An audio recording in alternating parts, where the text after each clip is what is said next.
LoveLore Library. Chapter 259. Yili shook her head and said, Miss Yaoji's action is too decisive. Why do you have to? Yili was asked if she could go to this extent for a man.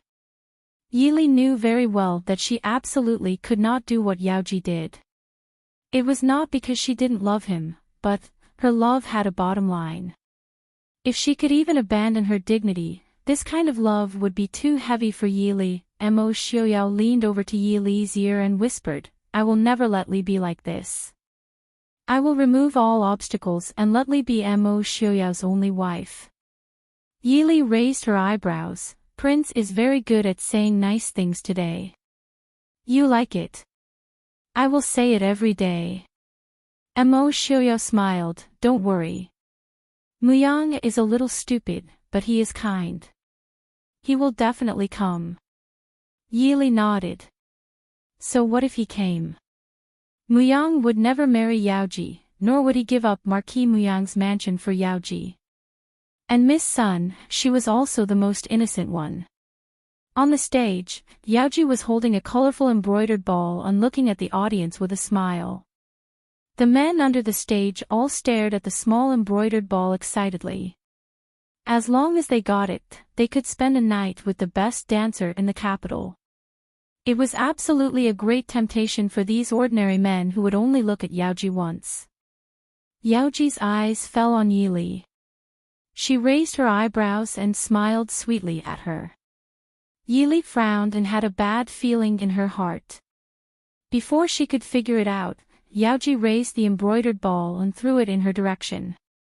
The crowd exclaimed, and those who were far away could only curse in frustration. Those who were close all stared at the embroidered ball in the air and raised their hands high to catch the good luck falling from the sky. From the moment Yaoji raised her hands, Yili knew where she wanted to throw it. Of course, Yaoji didn't want to throw the embroidered ball to herself, but to Mo Xiaoyao who was standing behind her. After the embroidered ball left her hand, Yaoji raised her eyebrows and moved her lips silently. Although there was no sound, it wasn't difficult for Yili who was good at lip reading. What she said was, do you think he'll accept it? Yili cursed in her heart. She turned around and wanted to pull Mo Xiaoyao away. Normally, with their skills, they wouldn't have to worry about not being able to avoid a small embroidered ball. But now, the two of them were surrounded by people. It was difficult for them to even move their feet, let alone avoid it. Mo Xiaoyao lowered his head to look at Yili, who was tugging at his collar, and chuckled. He raised his hand and slapped the embroidered ball that was flying towards him. The embroidered ball immediately changed direction and flew to the other side. As the embroidered ball deviated from its direction, the crowd rushed to the other side. Mo Xiaoyao held Yili in his arms to protect her from being squeezed by the crowd. He asked with a smile, were you nervous just now, Miss Li? Yili snorted and raised her head to look at the stand. Yaoji didn't look disappointed when she saw her embroidered ball being slapped away.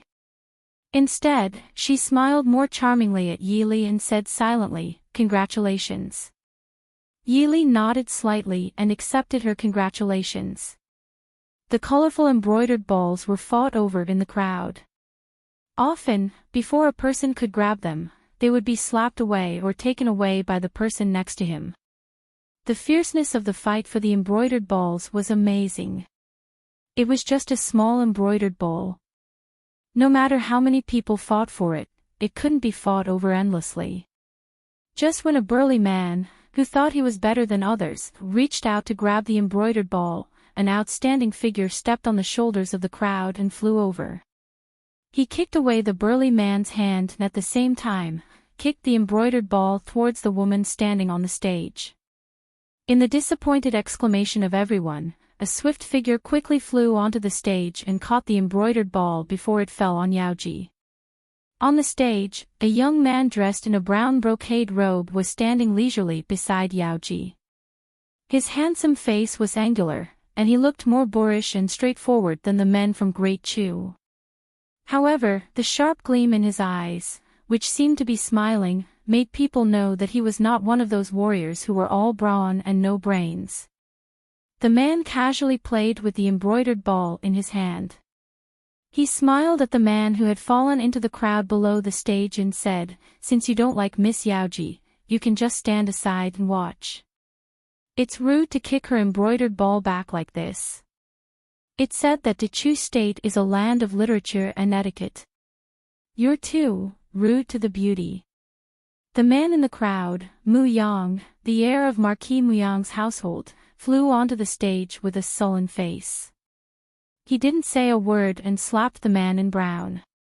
The man in brown was obviously prepared and easily dodged to the side. The man in brown was obviously prepared and easily dodged to the side. The two of them fought back and forth on the stage.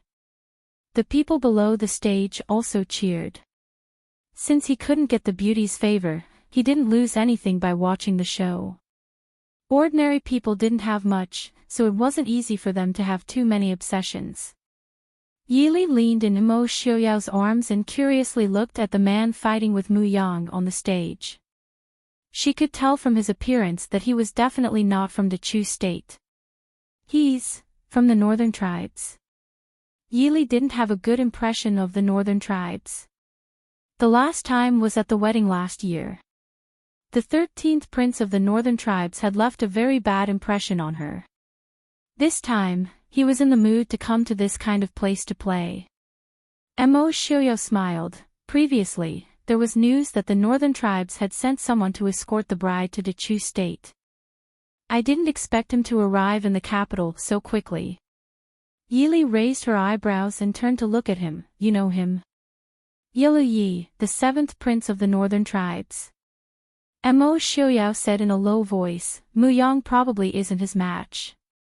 Yili nodded slightly. She could tell from just a few moves. Mu Yang's martial arts were not bad, but it couldn't compare to Yilu Ye's, which was obviously honed on the battlefield. Mu Yang couldn't be blamed. Although Dechu State worshipped martial arts, it also worshipped literature. Most influential families tended to let their children walk the path of an official rather than the battlefield. After all, swords have no eyes on the battlefield. Who knows when you might lose your life? Mu Yang was able to cultivate both literature and martial arts at such a young age. It wasn't easy for him to have such achievements in martial arts. But the northern tribes was completely different from the Dechu State. Although they were influenced by the culture of the Central Plains, their culture was still valiant and the strong were respected. And Yilu Yi was one of the most outstanding sons of the northern tribes. Naturally, he had risked his life on the battlefield since he was a teenager. After less than 100 moves, Mu Yang started to lose ground. And Yilu Yi was clearly in high spirits. The more he fought, the braver he became. His fierce attacks forced Mu Yang to retreat again and again. Yili looked at Mo Xiaoyao and couldn't help but frown. She didn't want to let Mo Xiaoyao go on stage. No matter if he won or lost, there would be a storm in the end. But at the same time, whether it was her or Mo Xiaoyao, they couldn't watch Yilu Yi injure Mu Yang. Yaoji was originally a bit absent-minded, but when she saw that Mu Yang was about to lose, she finally came back to her senses. She said in a flustered and exasperated tone, "I told you to meddle in other people's business. I'm running my embroidered ball, what does it have to do with you?" Yilu Yi laughed loudly. "Miss Yaoji is right. Young Master Mu, since you kicked the embroidered ball back, what is the meaning of this now?" Chapter 260. Mu Yang glanced at Yaoji, still silently dealing with Yilu Ye's relentless attacks. Even those below the stage who don't know martial arts can see he's having a hard time. Yilu Yi coldly snorted, seeming to have finally lost his patience. He laughed, "Since the heir has nothing to say, then don't disturb this one's intimacy. Go." With a low shout, Yilu Ye's palm slapped towards Mu Yang's chest. This palm's momentum is forceful, clearly with the power to split mountains and split rocks. Standing on the side, Yaoji couldn't help but cover her mouth and scream, "No!" The stage itself isn't big, Yaoji is also close to the two. Seeing Mu Yang in danger, Yaoji cried out in alarm and used all her strength to throw herself forward. She's been practicing martial arts since she was a child, her body's agility doesn't lose to ordinary martial arts practitioners. In this moment of desperation, she actually threw herself between Mu Yang and Yilu Yi. Yilu Ye's palm was about to hit Yaoji's body. The audience below the stage couldn't help but close their eyes, not daring to watch. Just now when the two fought, the things on the stage were smashed to pieces. If this palm landed on Yaoji's body, a delicate beauty like her would immediately die. Whoosh! A lustrous light flashed by. Yilu Yi only saw a lustrous light flash in front of his eyes. He quickly withdrew his palm and retreated several steps back. Yaoji's face was deathly pale, falling right into Yilu Ye's arms. She originally closed her eyes and waited for death, but found that the palm didn't hit her. Opening her eyes, she just happened to see Mu Yang's eyes containing worry and anger. Thinking about the two's current situation, her heart darkened and she stood up to leave. Yilu Yi stood with his hands behind his back, glancing sideways at the pearl hairpin nailed to a pillar. Although it's just an ordinary silver pearl hairpin, the entire hairpin is deeply embedded, leaving only a pearl flower on the outside. It's clear the opponent's skill is profound. If he didn't withdraw his palm in time, Yilu Yi believes this hairpin would have pierced his wrist. Looking back at the source of the concealed weapon, he saw a young man and woman dressed in simple yet elegant clothes. The woman was elegant and graceful, but there was an air of elegance and nobility about her that was different from the women of Dechu State. The man's face was covered by a mask, but his moon-white robes made him seem like a bright moon. He was cultured and refined, but in fact, he was extraordinary. Raising his brows, Yilu Yi chuckled, "This young master already has a beauty in his arms, could it be that you're still interested in Miss Yaoji?" Mo Xiaoyao smiled faintly and said, "Prince Yilu must be joking. My wife is pure and kind by nature, she can't stand the sight of blood. It doesn't matter if the prince doesn't know how to control his strength on a whim, but it wouldn't be good if he scared my wife." Hearing this, Mu Yang turned his head in surprise. Seeing Mo Xiaoyao and Yi Li in the crowd, he couldn't help but stare blankly. He nodded slightly, not opening his mouth to expose the two's identities. Yilu Yi didn't expect his identity to be exposed. Narrowing his eyes, he sized up Mo Xiaoyao and Yi Li. After a while, he smiled and said, "So it's... I didn't expect to see Prince and Princess here, it's really a pleasure." Mo Xiaoyao said indifferently, "I also didn't expect to see Prince Yilu in this kind of place." Yilu Yi smiled but didn't say anything, avoiding Mo Xiaoyao's question of him sneaking into the Chu capital.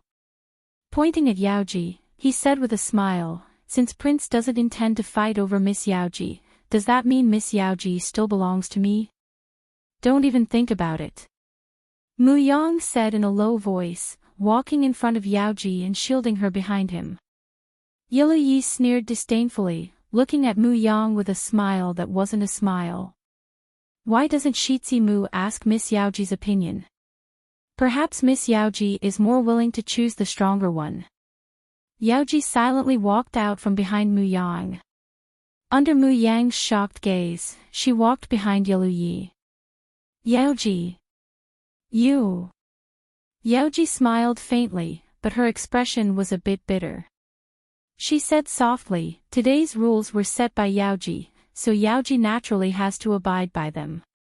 I've troubled Shitzi Mu to make a trip here, so it can be considered as completing our friendship over the years. Shitzi Mu, please go back." Mu Yang stared at her stunning face, not saying a word for a long time. The smile on Yaoji's face gradually stiffened. Finally, she turned around and didn't confront him. At this time, the sky was already dark, close to the curfew. The people below the stage saw that there was no more excitement to watch, so they all left in disappointment. On the stage, Yilu Yi smiled at Yili and Imo Xiuyao. Prince, Princess, today's meeting is also fate. How about we find a place to drink a cup of wine and catch up? Imo Xiuyao led Yili over, smiling faintly. Prince Yilu has a beauty in your arms, yet you still have the mood to catch up with I. Yilu Ye's eyes flashed with sharpness. He smiled and said, my good-for-nothing younger brother accidentally offended Prince last year. Fortunately, Prince was magnanimous and didn't pursue the matter, allowing him to safely return to the northern tribes. This little prince was just about to personally thank Prince. Imo Xiuyao nodded magnanimously. Those who come are guests. I am not a petty person. Prince Yilu doesn't need to take this small matter to heart. Imo Xiuyao didn't have the slightest bit of guilt for making the already foolish Yilu Ping even more foolish. In fact, to be able to let him return alive, Imo Xiuyao felt that his self-cultivation these past few years was not bad. Yilu Yi choked, wishing he could slap Imo Xiuyao to death. If Imo Xiuyao had directly killed Yilu Ping, perhaps he wouldn't be so angry. But he sent Yilu Ping to his sworn enemy, the Crown Prince. Not only that, he also let people leak information to him. He was worried that Yilu Ping would leak some of his secrets to the Crown Prince, so he could only use all his means to get him back from the Crown Prince. Who knew that the person he saved was a fool who didn't know anything? Of course, he absolutely believed that Imo Xiuyao had already dug out everything he knew before he made Yilu Ping stupid. If half of the people of the Ding King's Fu were left in this world, it would be a disaster. Fu Wang didn't lie to me. This is Princess Ding. This one is the 7th prince of the northern tribes, Yilu Yi. Wang Fei greets you. Knowing that he couldn't win against Imo Xiuyao, Yilu Yi didn't make things difficult for himself. He cleanly changed the target and smiled at Yili. Yili stood next to Imo Xiuyao and said with a light smile, Prince Yilu greets you. Yilu Yi impudently examined Yili and said, on the way to the Chu capital, I heard that Wang Fei is a woman who doesn't lose out to men. I thought you were such a graceful beauty. Prince Ding really has good fortune. Imo Xiuyao's eyes darkened, a trace of anger flashing past but quickly disappearing. He smiled at Yilu Yi and said, Prince Yilu praises me too much. This isn't the place to talk.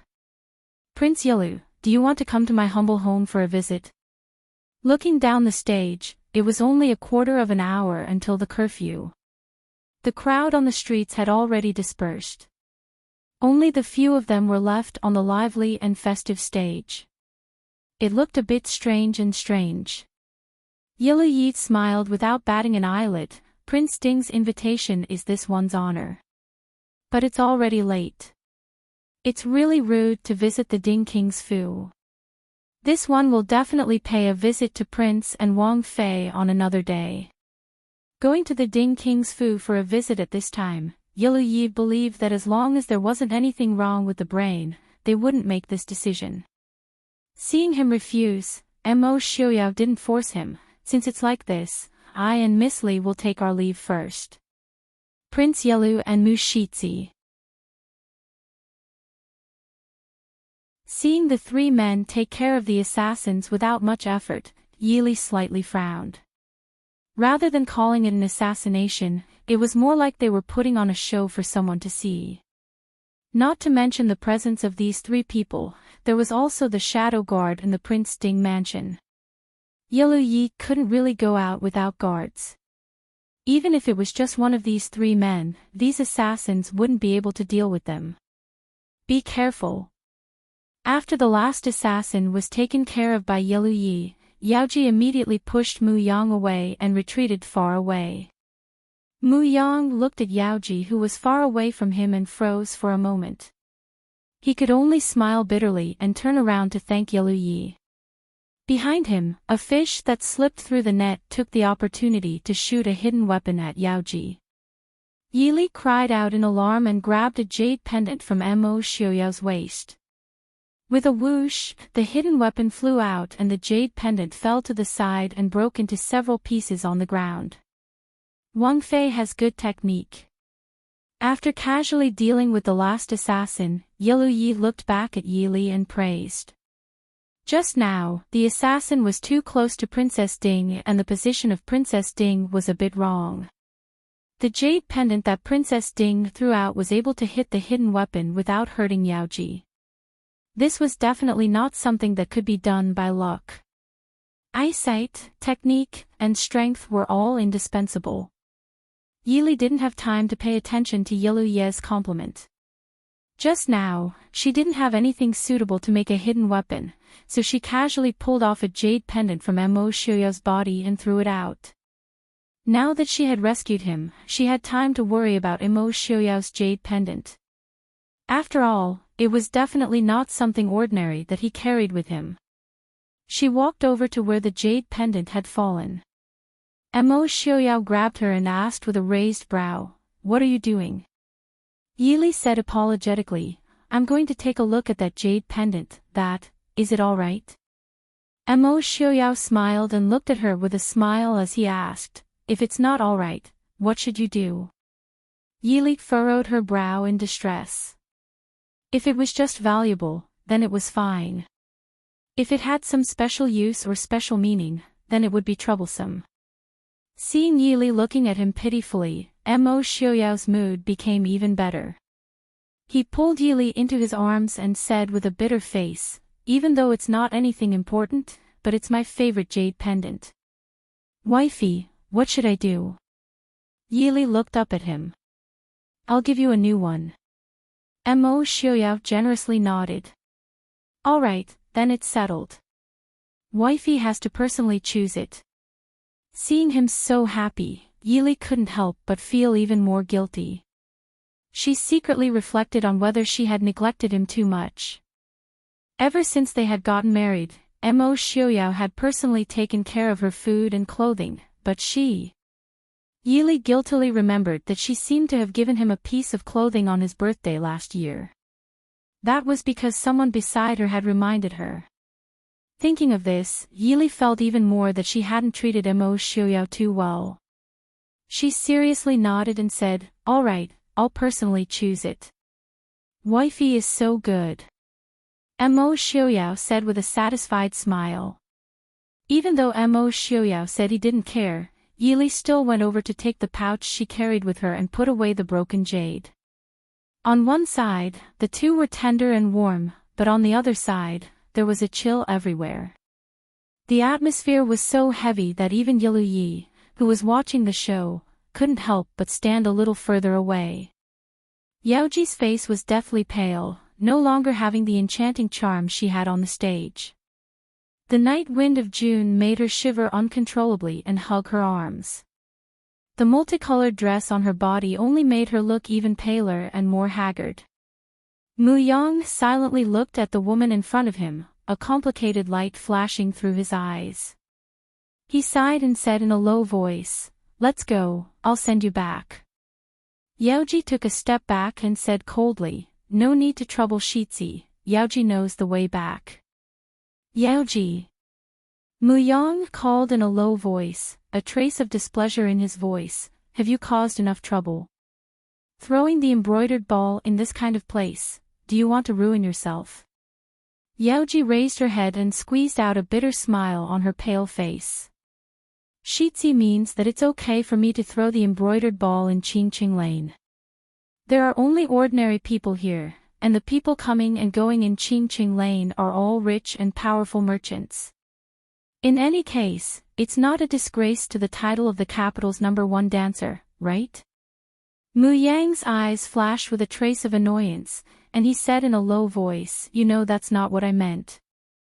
Yaoji was highly respected in the capital, not only because she had the support of Marquis Muyang's Shitzi and the Feng family's third young master, but also because of her outstanding dancing skills. More importantly, she never received guests in private and had a clean reputation. If Yaoji then from tomorrow onwards, those rich and powerful people in the capital who coveted Yaoji would trample over Qingqing Lane. At that time, no one would be able to help her. After all, Marquis Muyang's household and the Feng family couldn't become enemies with all the rich and powerful people in the capital for a prostitute. Chapter 262. Yaoji glanced at Yili, who was standing on the side. Her eyes were filled with sadness and envy. She slowly stepped forward and bowed slightly to Muyang. "Thank you for taking care of me these past few years, Yaoji is very grateful. But Shitzi, please go back, we don't have to meet again." Yaoji didn't look at him, she nodded to Yili and walked to the end of the street step by step. Yili frowned and secretly signaled the shadow guard to follow and escort Yaoji back to Qingqing Lane. Although it was already curfew, it was still dangerous for a woman to walk alone in the capital in the middle of the night. Muyang frowned and wanted to chase after her, but Yili stopped him. "Shitzi, please wait."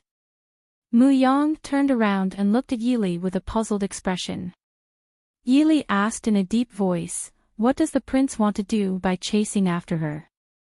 Muyang frowned. "Naturally, it's to send her back."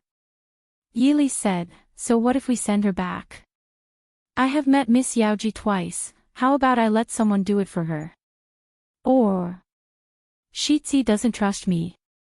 Muyang looked at Yili hesitantly, "But if Shitzi can't give Miss Yaoji the future she wants, it's better to break it off. Although a broken wrist is painful, I think Miss Yaoji will be able to endure it with her pride. If Shitzi blindly wavers, it may hurt the hearts of the two girls in the future." Yili said softly as she looked at Muyang. When she mentioned the two girls, she deliberately emphasized it. She reminded him that he not only needed to be responsible for Yaoji, but also the Miss Sun who was engaged to him. Muyang's body shook, he stared at Yili angrily and said, "You don't know anything." Yili was silent. She really didn't know anything. She didn't know the relationship between Yaoji and Muyang, nor did she know the relationship between him and the Miss Sun.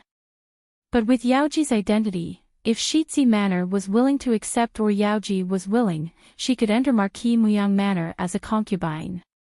But looking at the current situation, whether Yaoji herself was unwilling, Marquis Muyang disagreed, or the Sun family disagreed, it was obviously not feasible. Since that was the case, Muyang's hesitation was obviously not a good thing. After a moment of silence, Yili looked up at Mo Xiaoyao and said, "Let's go back." Mo Xiaoyao nodded.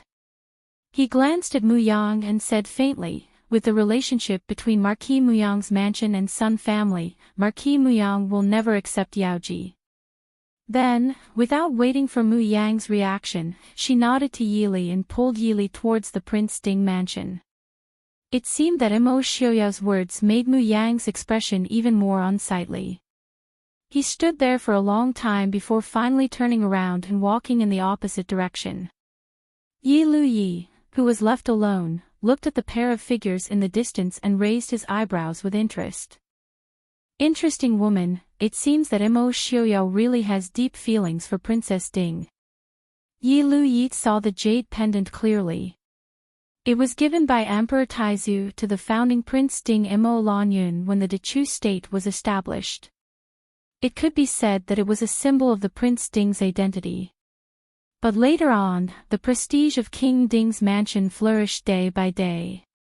There was no need for a jade pendant to represent their identity, so it gradually became an ordinary decorative jade pendant. But for the Prince Ding mansion, the significance of this jade was still incomparable to ordinary precious stones.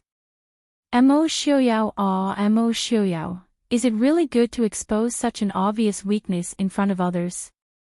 Or, do you not put eye in your eyes at all? The night sky was gracefully hung with a string of eyebrows, making the quiet street appear dim and cold. The two walked side by side. Mo Xiaoyao chuckled softly, "Is Lili still worried?" Yili was startled and looked at him doubtfully.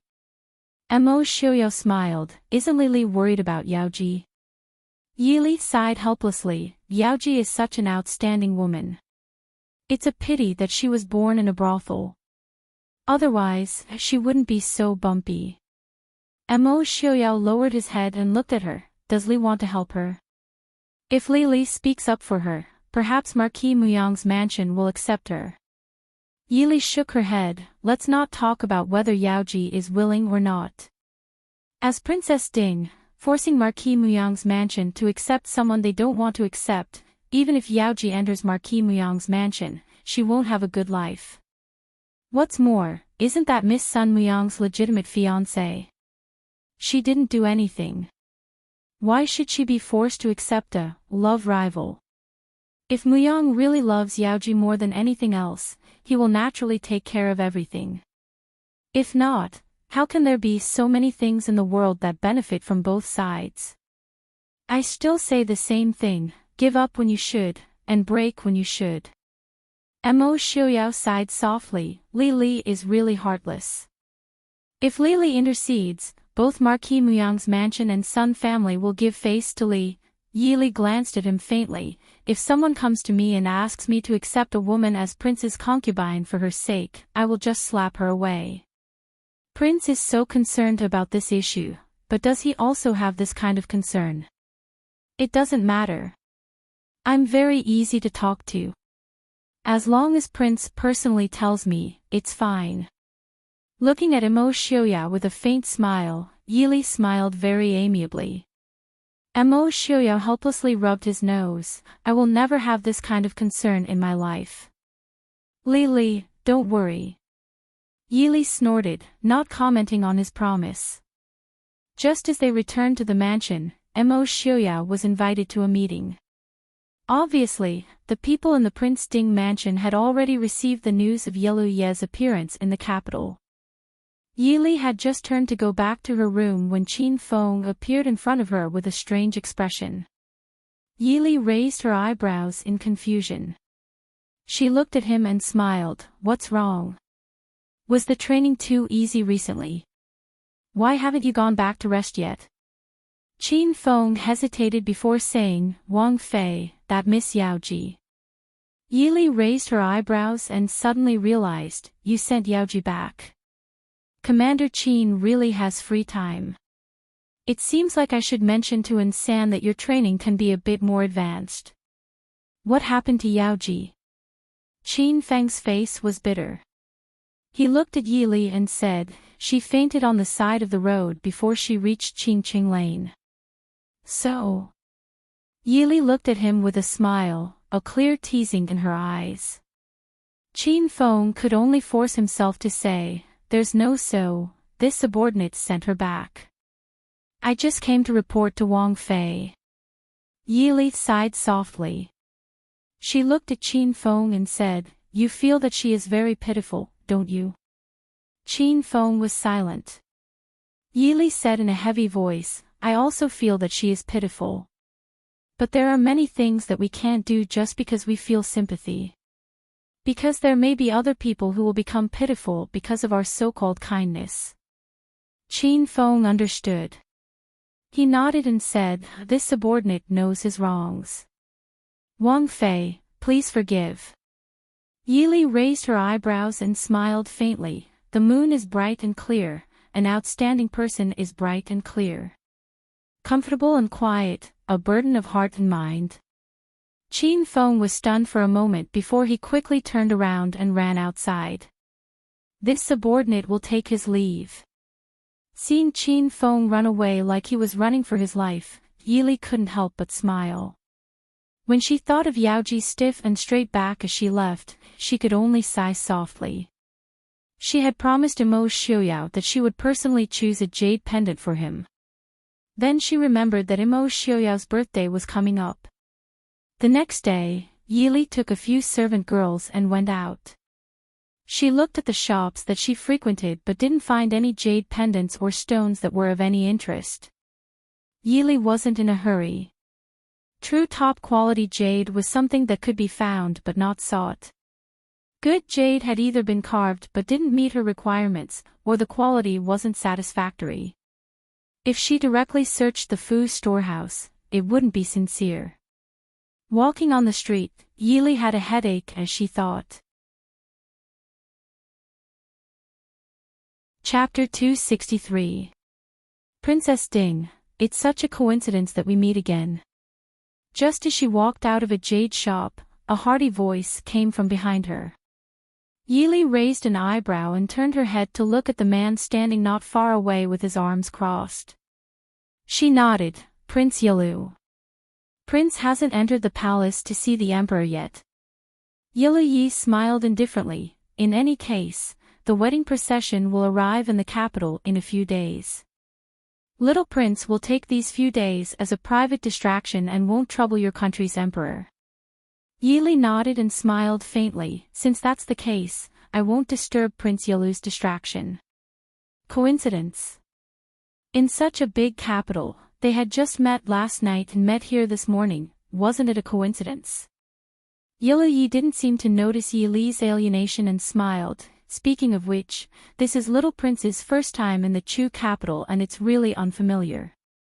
I don't know if Princess can show Little Prince around as a host. Yili smiled faintly, her beautiful face full of apology. I'm really sorry, I don't usually go out and I'm not as familiar with the Chu capital as Prince. I'm afraid I can't lead the way for Prince. Speaking of which, Prince said yesterday that he would be a guest in the Wangfu.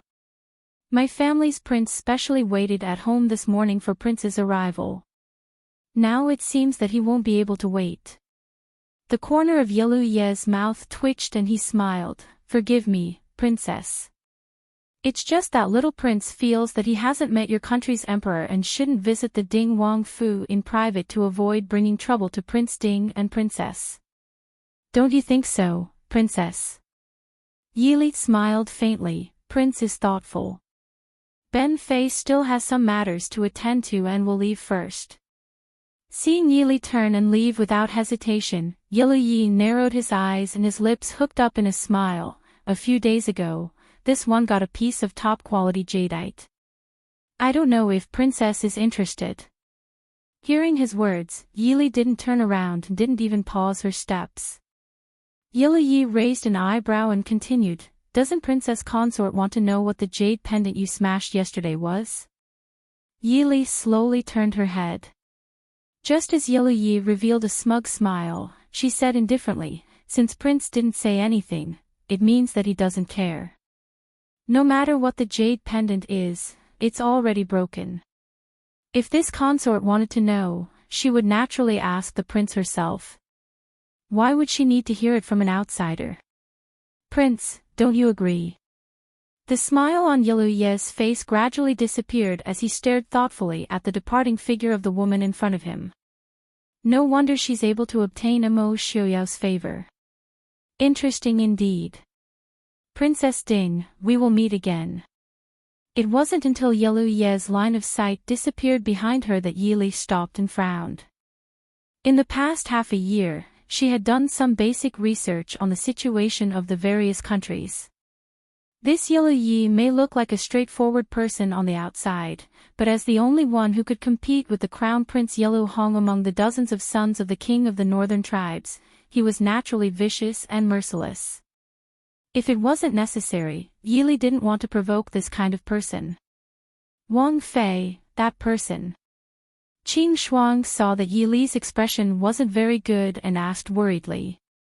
Yili shook her head and said, it's fine. Qing Wan and Qing Shuang secretly exchanged a look and saw the worry in each other's eyes. Wang Fei might not have seen it because she was walking in front, but they had all seen the look in that prince's eyes. Qing Wan thought for a moment and said, that prince isn't a good person. Wang Fei should avoid him. Yili smiled faintly and said, silly girl, there are some people that you can't avoid just because you want to. Unless we don't do anything. Don't worry, I know what to do. Nubi is worrying too much. Qing Luan smiled. She had never seen anything where Wang Fei didn't know what to do. Wang Fei probably already knew how to deal with it. She just needed to protect Wang Fei. Don't think too much. Let's go to Fenghuolu, Yili smiled faintly. As soon as she stepped into Fenghuolu, the crisp sound of porcelain falling made Yili stop in her tracks. The shopkeeper of Fenghuolu was already very familiar with Princess Ding. He hurriedly came forward and said with a smile, "This one greets Wang Fei." "Wang Fei, please come in." Yili nodded and stepped into the store. She looked inside and asked, "Is everything all right?" The shopkeeper squeezed out a smile and said with some difficulty, "Two guests had a little conflict and disturbed Wang Fei. Wang Fei, please have a seat in this wing. A few days ago, the prince sent someone to say that he wanted some good pearls. I had wanted to send them to the Prince Ding mansion in the next few days. I hadn't thought that Wang Fei would come today." As he spoke, he led the way and invited Yili to sit in a private room on the other side. Yili nodded her head nonchalantly. Those who would appear in Fenghuo brothel were either rich or noble. The conflict between these people was naturally not something that could be made known to everyone, unlike the trivial matters of ordinary families. Entering the private room and sitting down, the shopkeeper personally carried a few boxes of pearls to Yili. Yili opened them and looked. As expected, they were all high-quality pearls. Among them was a box of light purple pearls. There were only 19 pearls in the box. What was rare was that each pearl was the size of a pigeon's egg. There was no difference in size, color, or shape. When the box was opened, the light purple light caused the entire room to be covered in a layer of mysterious light. Yili said with some shock, "These are night pearls." One night pearl wasn't rare. What was rare was 19 night pearls that were the same color and color. The shopkeeper said with a proud smile, "Wang Fei is right. These are night pearls. One night pearl is worth a city, not to mention a box. And it's the rarest purple color. Is Wang Fei satisfied?" Yili nodded with a smile. "Shopkeeper has worked hard." Seeing that Yili was satisfied, the shopkeeper's smile became even brighter. It had to be known that he had spent a lot of money and effort to get these pearls. But this kind of treasure wasn't something that anyone could use. If they were sold separately, the value of the treasure would be greatly reduced. The Ding mansion didn't lack money or power. If Princess Ding liked this box of night pearls, then he wouldn't have to worry about this business for at least half a year. Thinking of this, the shopkeeper took out a few blueprints for Yili to see. "Wang Fei, please take a look. This is the blueprint that our Fenghuo building's best craftsman had specially drawn for this box of night pearls. Is Wang Fei satisfied?" Yili looked at the blueprint. It was indeed an exquisite piece of jewelry. If it was made, it would be the envy of all the womenfolk in the capital. But Yili didn't plan on making it into a piece of jewelry. Naturally, everyone liked beautiful and dazzling things. But if this kind of pearl was made into a piece of jewelry, then the person wearing it in the dark would be a live target. Although this kind of thing wasn't very practical, it was still good to use it as a collection or as a gift. Thinking about it, Yili said to the shopkeeper, "I also want this box of night pearls. Later, I will have someone send the blueprint over. Shopkeeper, you can have someone make it according to the blueprint. Also, make a few pieces of jewelry."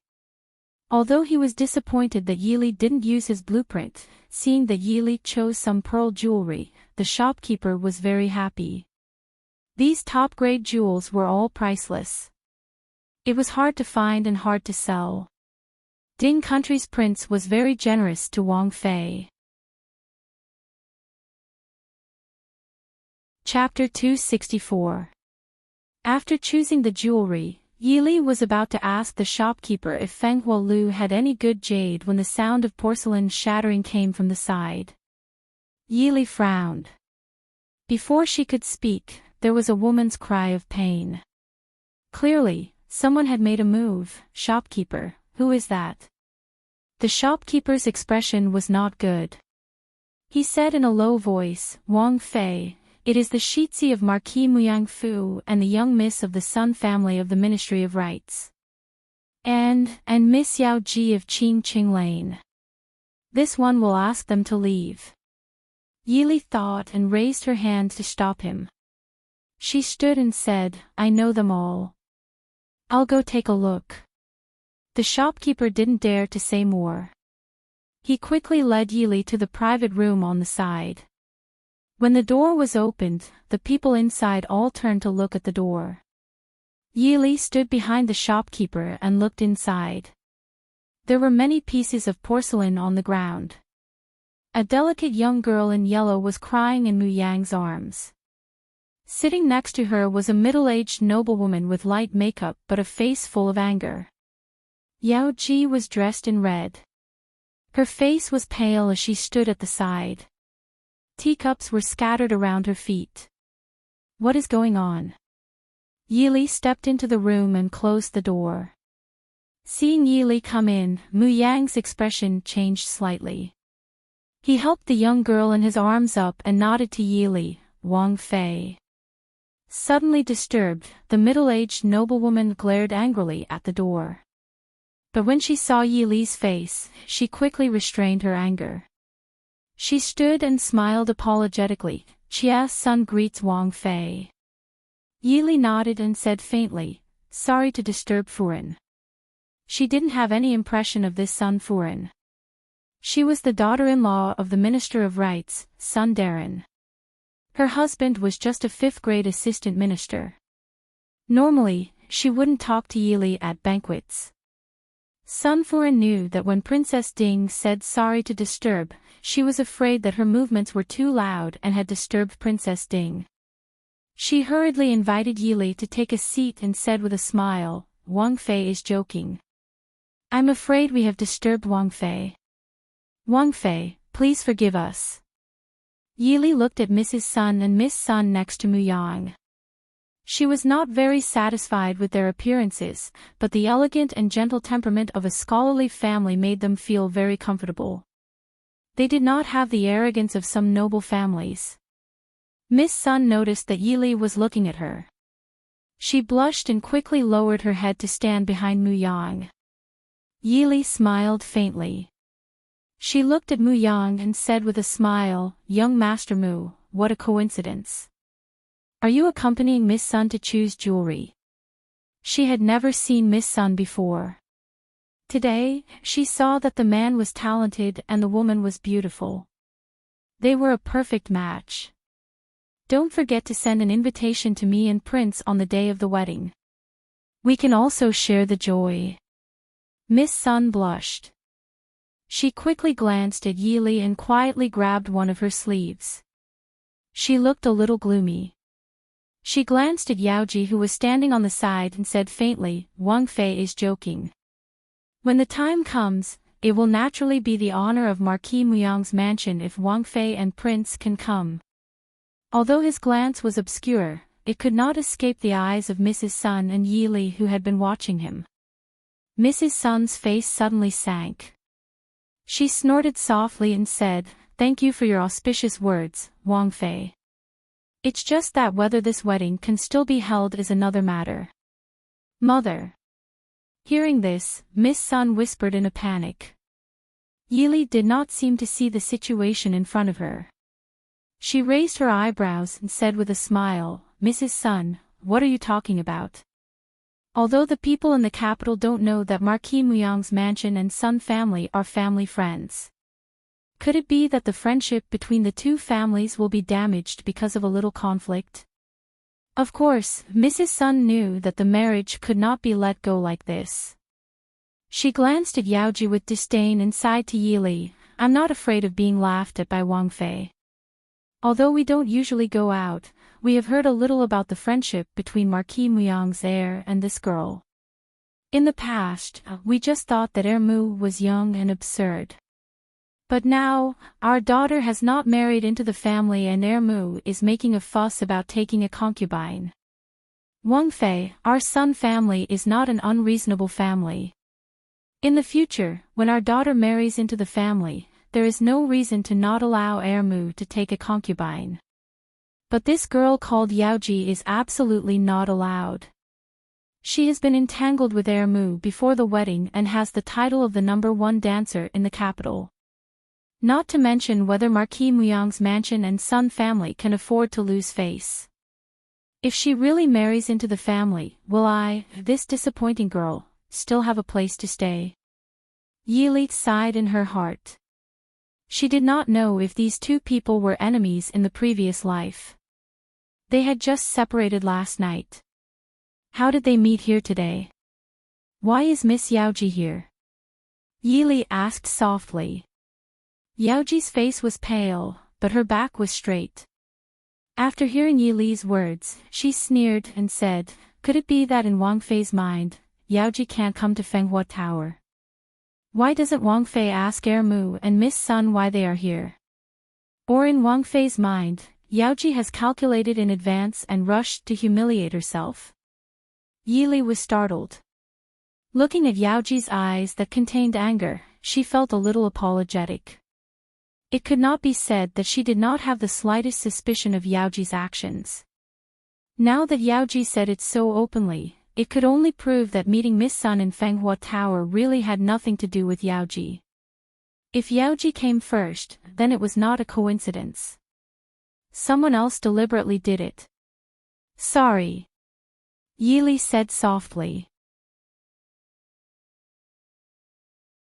Chapter 265.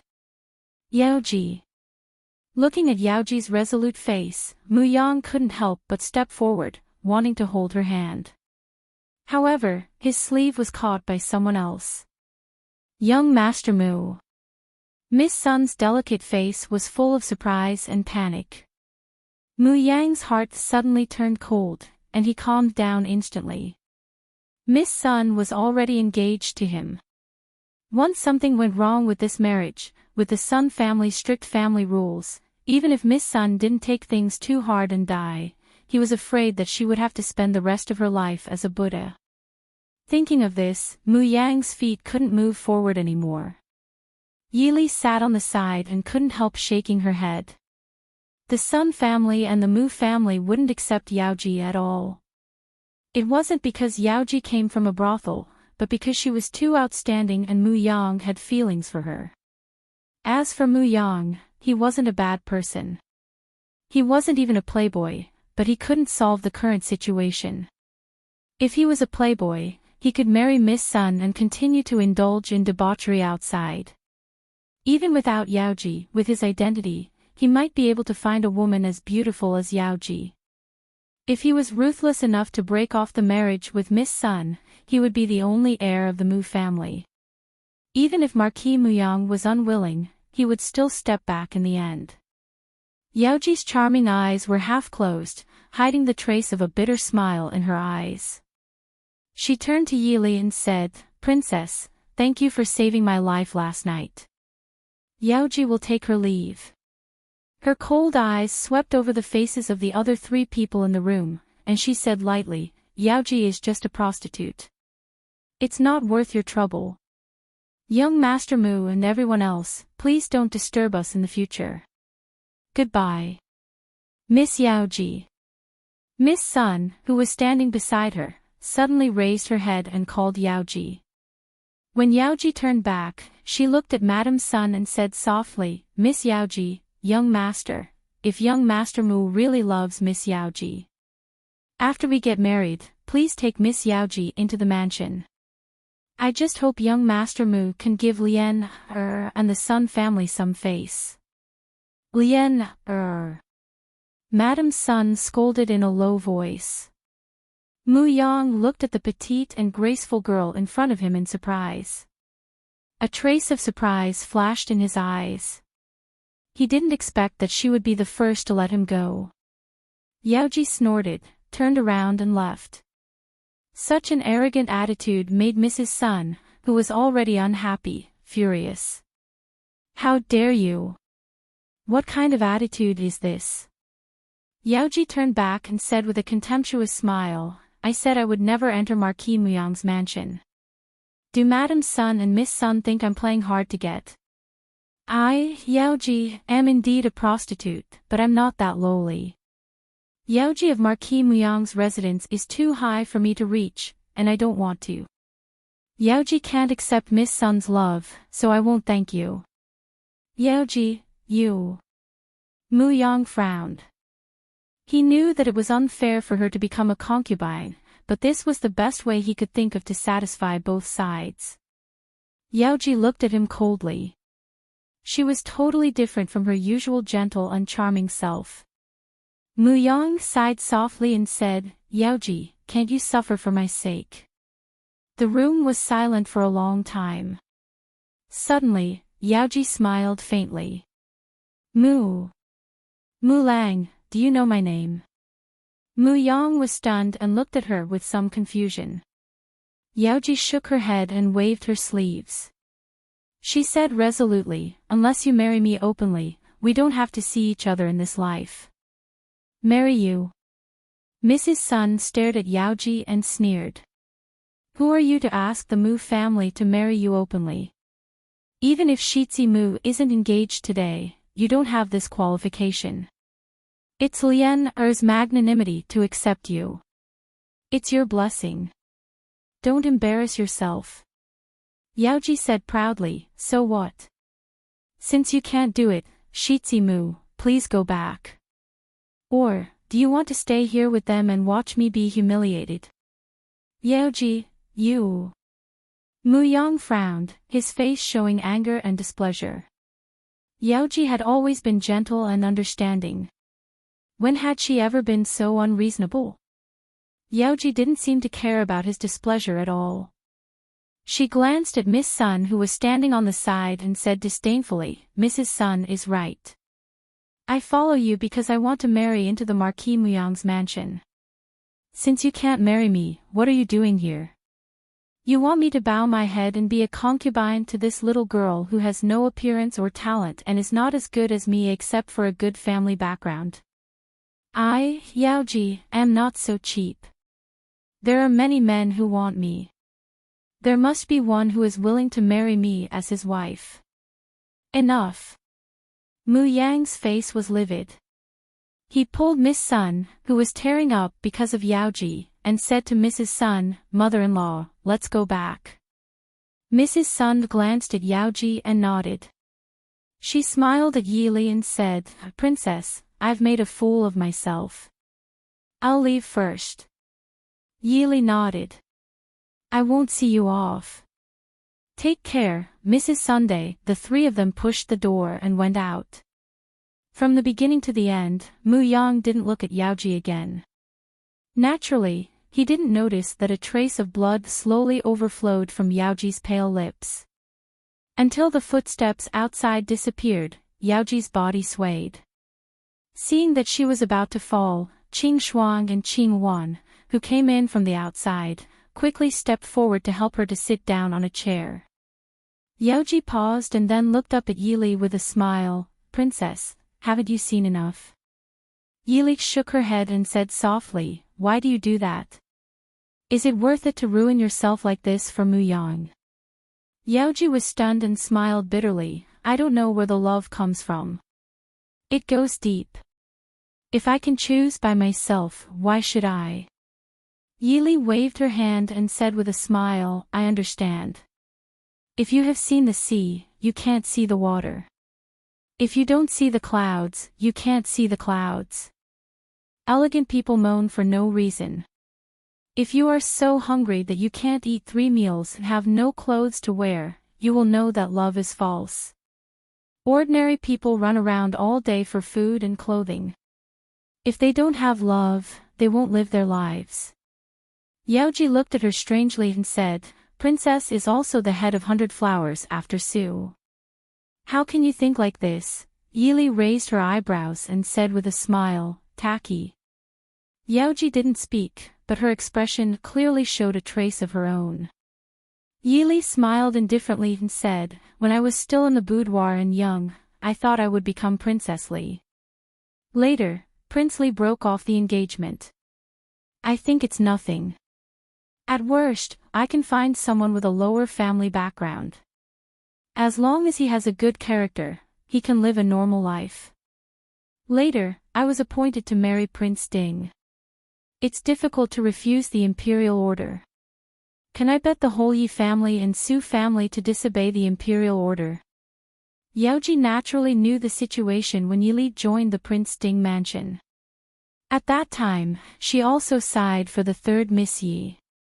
But she didn't expect that in less than a year, the third Miss Yi became the Princess Ding that was envied by all the noble ladies in the capital. And she was the one who was really pitied. What did Princess think at that time? What can I think? Try to make yourself live a better life in the future. Don't tell me you want to commit suicide in a moment of depression. Yi Li raised her eyebrows and looked at her. Yaoji frowned and looked at Yi Li. She said with some disbelief, has Princess never expected a relationship? How could she not know that she and Mu Yang would not have an ending at all? But in the dust of life, she saw the fickleness of human nature. She couldn't help but want to grasp any trace of warmth and sincerity. She knew that Mu Yang really loved her, but his sincerity couldn't let him give up his responsibility. So, what she could repay him was to let him marry at ease and no longer be involved. Chapter 266. Yi Li sighed and said, well, I shouldn't laugh at you. But I think, a relationship depends on the efforts of both parties. No matter how much a person gives, this relationship won't last long. I know Mu Yang loves me. I love him, too. Yaoji said in a low voice. Yi Li looked at her with her chin in her hand. Love is a matter of two people. You are three people. You love him and he loves you. What about Miss Sun? She's the most innocent one.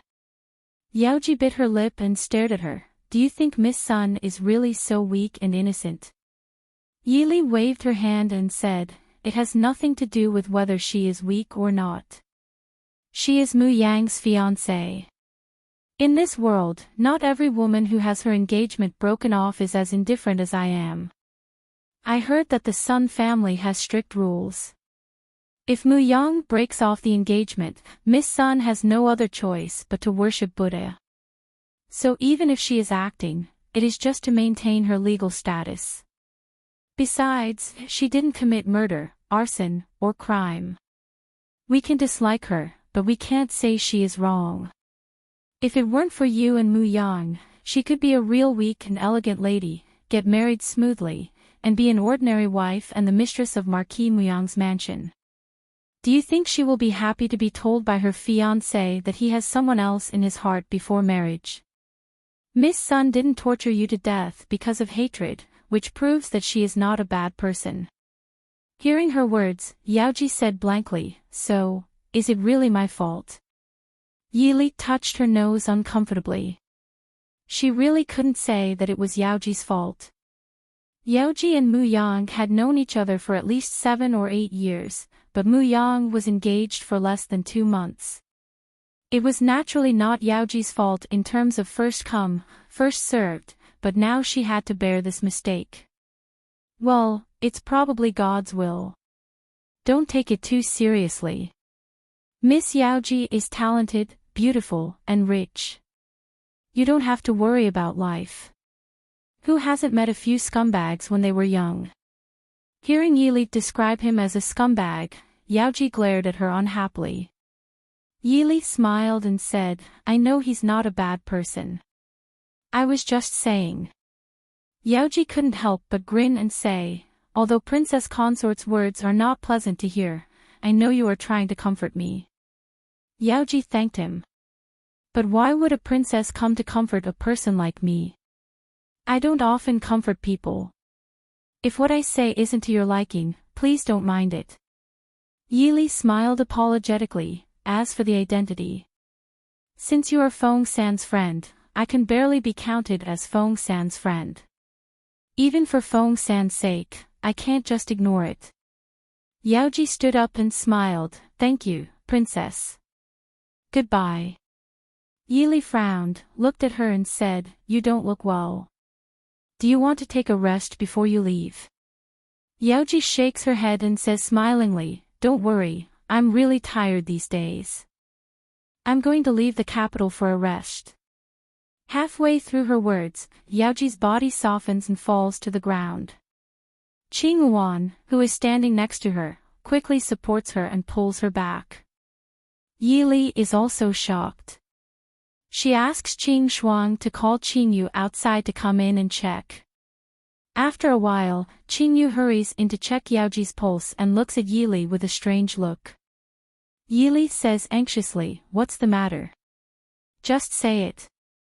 Qing Yu looks at the woman in red who is in a coma in the chair, looks up at Yili and says, Her pulse is slippery. She is pregnant for 3 months. Maybe the fetus is affected, so... The fetus is affected. The 4 words make Yili dizzy. She only feels that thunder is rolling over her head. So... Is she trying to separate the father and mother of the child just now? Meddling in other people's business really brings retribution. Although Qing Yu is not a doctor, she still takes a look at Yaoji seriously according to the principle of a doctor's parent's heart. She frowns tightly and says with some dissatisfaction, This is too careless. She is already pregnant for more than 3 months, but she still makes so much trouble. It's really God's blessing that she can keep the child. Yili raises her eyebrows and says, Maybe she doesn't know it herself. Qing Yu rolls her eyes disapprovingly. How stupid she is if she doesn't know it when she is pregnant for more than 3 months. It will be obvious in a few days. She can't hide it. Yili nods knowingly. I understand. She's pregnant. She looks at the unconscious person in front of her with some embarrassment. What should I do now? Meddling in other people's business, Yili asks people to send Yaoji back to settle down with her head full of thunder. As soon as she returns to the mansion, Nanny's son comes to report that someone sent something specially for Princess. Yili opens the box to take a look. It is a piece of jadeite that has only been treated slightly and has not been carved. But just by looking at the flawless green color, she knows that this is a piece of jadeite of the highest quality. Thinking with furrowed brows, Yili has an idea of the person who sent the gift. Raising her head, she asks Nanny's son, Did the person leave a name and address? Nanny's son says with a smile, Princess doesn't need to worry. The prince has already sent someone to send a gift in return. The prince said that if Princess likes it, you can accept it. If you don't like it, you can just deal with it. Yili nods and says, Put it away first. We'll talk about it later. Where is the prince? The prince is in the study. Master Feng has returned. Yili nods and turns to go to the study. Previously, Feng Zhiyao and them had split up in Yongzhou and led the Black Cloud Cavalry north. He had arrived in Jing half a month later than them. Yili just walked to the door of the study when Mo Xiuyao's voice came from inside. Is it Miss Li? Come in. Yili pushes open the door and goes in. Feng Zhiyao stands and says, Greetings to Princess. Yili nods with a faint smile and says, Master Feng doesn't need to be so courteous. Feng Zhiyao looks at Yili and then at Mo Xiuyao. He felt that there was something different about these two. Princess, just call me Feng-san. Yili smiles in response. Walking to Mo Xiuyao's side, she sits down and says, I'm not disturbing you, am I? Mo Xiuyao shakes his head and says, It's nothing major. Does Miss Li have a problem? Yili recounts her encounter with Yelu Yi. Looking at Feng Zhiyao standing to the side, she only briefly mentioned her encounter with Yaoji and Mu Yang. She didn't mention Yaoji's pregnancy. It was better for the person involved to decide if they should tell others. Mo Xiuyao furrowed his brow at Yelu Ye's obvious attempt to get close to Yili. He sneered and said, "It seems that Yelu Hong isn't giving him enough pressure, so he is able to leisurely walk the streets of Chujing. Feng San, go back and spread the news that Yelu Yi has arrived in Jing and is going to participate in the selection of candidates for the peace marriage." Feng Zhiyao raised an eyebrow and smiled, nodding silently in response. Once this news was spread, the nobility of Chujing would feel that Yelu Yi was going to drop a level. No one would pay attention to him secretly arriving in Chujing, but participating in the selection of candidates for the peace marriage was going too far. Yes, Dechu State didn't send a real princess for the peace marriage, but the daughters of Dechu State weren't for the northern tribes to pick and choose. Chapter 267. Lily, I'm afraid that you will start to get busy. Have you finished looking through the list of names that I gave you before? Mo Xiuyao turned to look at Yili and asked in a soft voice. Yili nodded. Mo Xiuyao said, "You don't need to decide who will go for the political marriage. You just need to recommend 2 or 3 people for the emperor. The final choice will be made by the emperor." Yili frowned in confusion. Like this, won't we offend more people? Mo Xiuyao said with a smile, "That person in the palace has given you this task. How would they give us a chance to not offend people? If we are worried about offending people and randomly choose a girl with a bad family background, not only will the northern tribes make a fuss, that person in the palace may even use your incompetence to change the selection. At that time, we will offend more people. Since it is like this, Lily doesn't need to consider the problem of offending people. Choose a few people that you feel are suitable and send them up. As to who the emperor chooses, that is his own business. If he is not satisfied with any of them, that is even better. Let him choose someone else." Yili nodded, "I understand. I will carefully look at the family background, intelligence, and other aspects of these noble girls." Putting aside all sentimental reasons, it was naturally much easier to choose a candidate based on their status and personal conditions. Feng San's speed was not slow. That afternoon, the news that the northern tribe's 7th prince had arrived in Jing had spread throughout the city.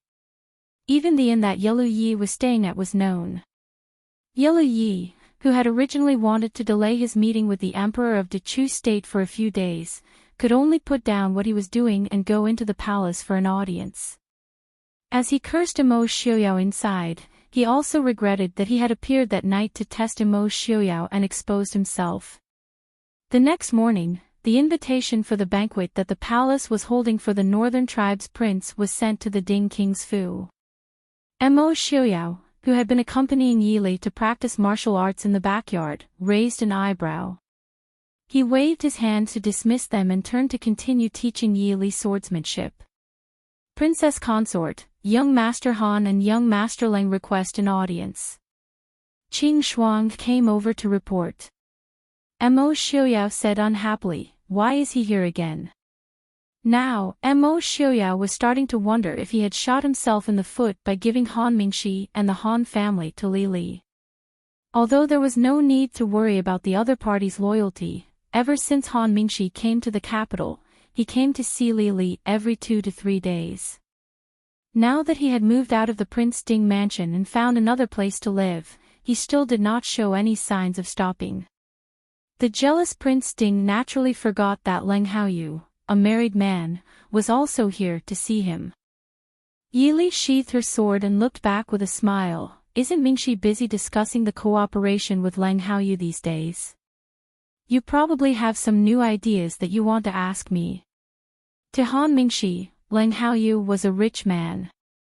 On the surface, this hedonistic son of rich parents was in control of more than half of the Prince Ding mansion's business.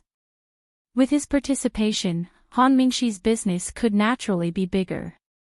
When he thought of this, Han Mingxi seemed to see countless gold ingots flying in front of him. He was so busy these days that his feet did not touch the ground. In fact, the people of the Han family were born with the nature of accumulating wealth. It was not unique to Han Mingyue. I will also go and listen. Does Li welcome me? Mo Xiaoyao asked.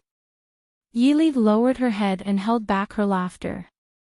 She pretended not to see a certain someone's jealous expression and said with a smile, since Lang Haoyu is participating, what other secrets can he have from the prince? In fact, Yili occasionally felt that separating her people and Mo Xiaoyao's people clearly might not be beneficial to the operation. At the same time, she also knew that this was because the Prince Ding mansion's future was determined.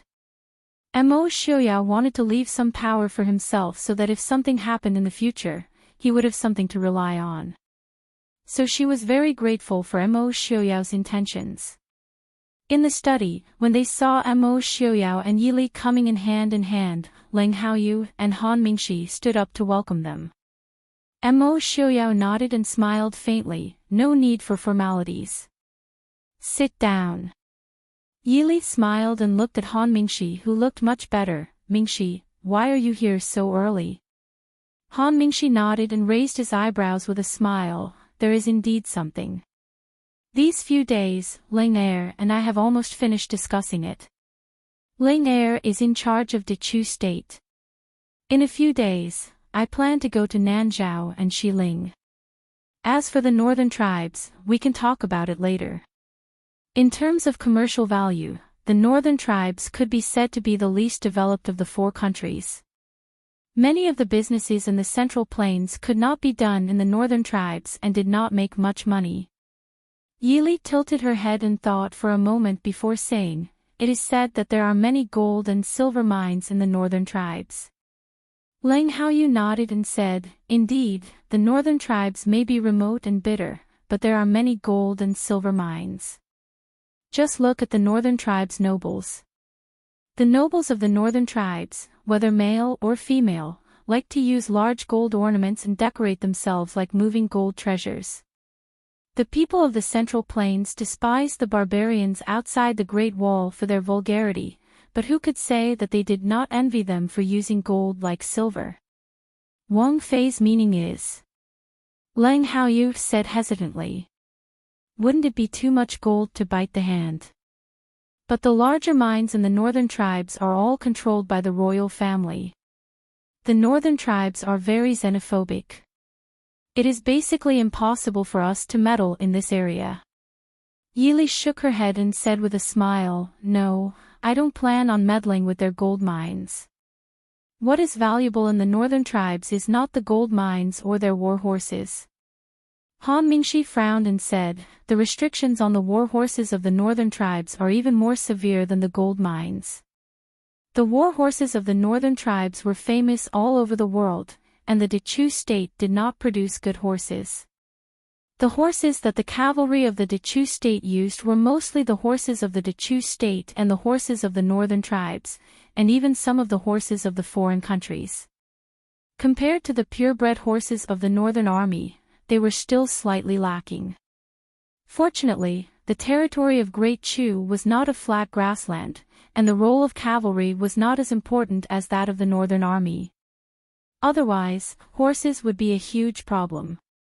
He knew that Yili asked this question for the Mahist army and the Black Cloud cavalry.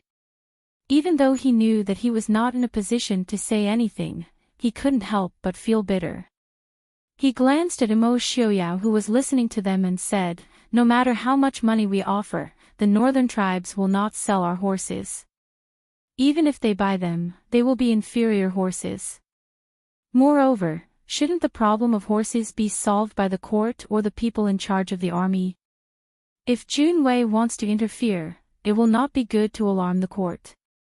Yili smiled and said, no one will be willing to sell openly. But isn't there a business called smuggling? Smuggling.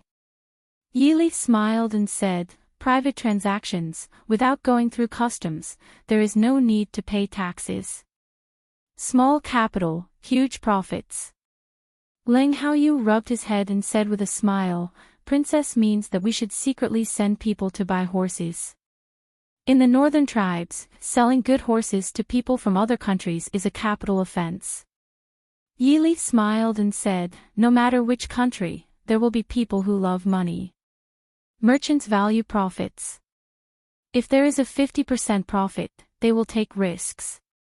For a 100% profit, they will dare to trample on all the laws of the world. If there is a 300% profit, even if it is a capital offense, there will be people who will fight with their lives. If capital offenses were useful, there would not be so many crimes in this world. There is no need to be too anxious. The northern tribes have a large territory and sparse population. Food, cloth, porcelain, tea, whatever they want, we will give them. If we can get some herbs and fur, that will be even better. After a long time, we will have our own channels to get what we want. Chapter 268. Han Mingxi's eyes lit up and he smiled. I understand. The situation of the northern tribes is different from ours and Shiling's southern borders. We can't use the same thinking to deal with the northern tribes. But since we're planning to expand our business to Xiling and the southern borders, we can also send the specialties of Xiling, the southern borders and Dechu state to the northern tribes. Those northern tribes' nobles are all rich and it's too easy to take money from them. It's not that no one wants to do this business, but the journey is too far and the grasslands are very dangerous, so they're all small traders. But if it's us, we don't have to worry about safety. Even if we can't advertise the Prince Ding Mansion, just by relying on the Prince Ding Mansion's military strength, a team will be enough to protect the goods. Mo Xiuyao was also very interested in the northern tribe's warhorses. He smiled faintly. This marriage is a good opportunity. We can send people to the northern tribes to take a look. I'll write to the emperor later and allow the merchants to go with the marriage team to the northern tribes. It'll also be a contribution to the diplomatic relations between the two countries. The other three were silent. Was it a contribution to the Prince Ding Mansion's treasury and the Mahist army's future military strength? Seeing that Mo Xiuyao also agreed, Ling Haoyu smiled. Since that's the case, then it's decided. Brother Han will go to Xiling and the southern borders, and the northern tribes will make another trip. There's still more than a month before we set off, and there's still time to deal with the Dechu state. Han Mingxi nodded indifferently. Yili took out a metal token and threw it to Han Mingxi. Big brother should still be in the southern borders. If you need any help, you can look for him. This is the Yanwang Chambers Yama's token. Take it with you just in case. If you encounter any difficulties in the West Hill, I'm sure Pavilion Master Ling will lend a helping hand for the sake of the Yama's order. Han Mingxi was naturally familiar with the origins of the Yama's order. He held it in his hand and looked at Yili hesitantly. Yili waved her hand, indicating that he didn't need to say more.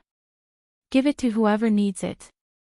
Since I'm in the Chu capital, I probably won't be able to trouble Pavilion Master Ling. Wouldn't it be a waste if he kept owing her? As for Sickly Scholar, the chances of him coming to the Dechu state aren't too high. And Four had sent news a few days ago that they had just found Master Liang, who had been brought back to Xiling by Sickly Scholar. Sickly Scholar's threat was limited before they found the emerald grass. Of course, if he insisted on appearing in Chu capital, she wouldn't mind making a move. Even if she didn't kill him, she would cripple him. Presumably, Ling Taihan wouldn't be able to blame her. Ling Haoyu exclaimed, the princess is really generous. She even gave away the King of Hell's order so easily. As he spoke, he glanced at Mo Xiuyao. He thought that the King of Hell's order was given to the princess by the prince to protect her. Seeing that the princess had personally given it to another man, the prince might vent his anger on someone. Of course, it would be best if it was the main culprit, the romantic young master Han Mingxi himself. As the saying goes, it's better to die than to die.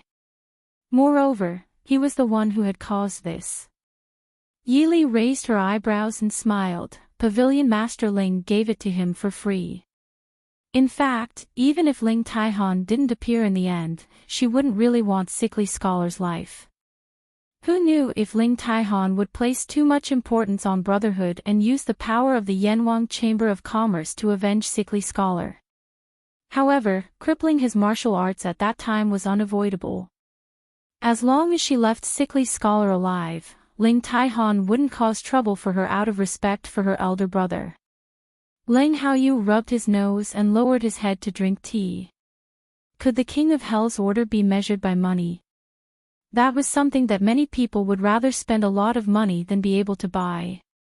With the King of Hell's order, as long as you didn't provoke the Emperor of Xiling, you could basically do whatever you wanted in Xiling.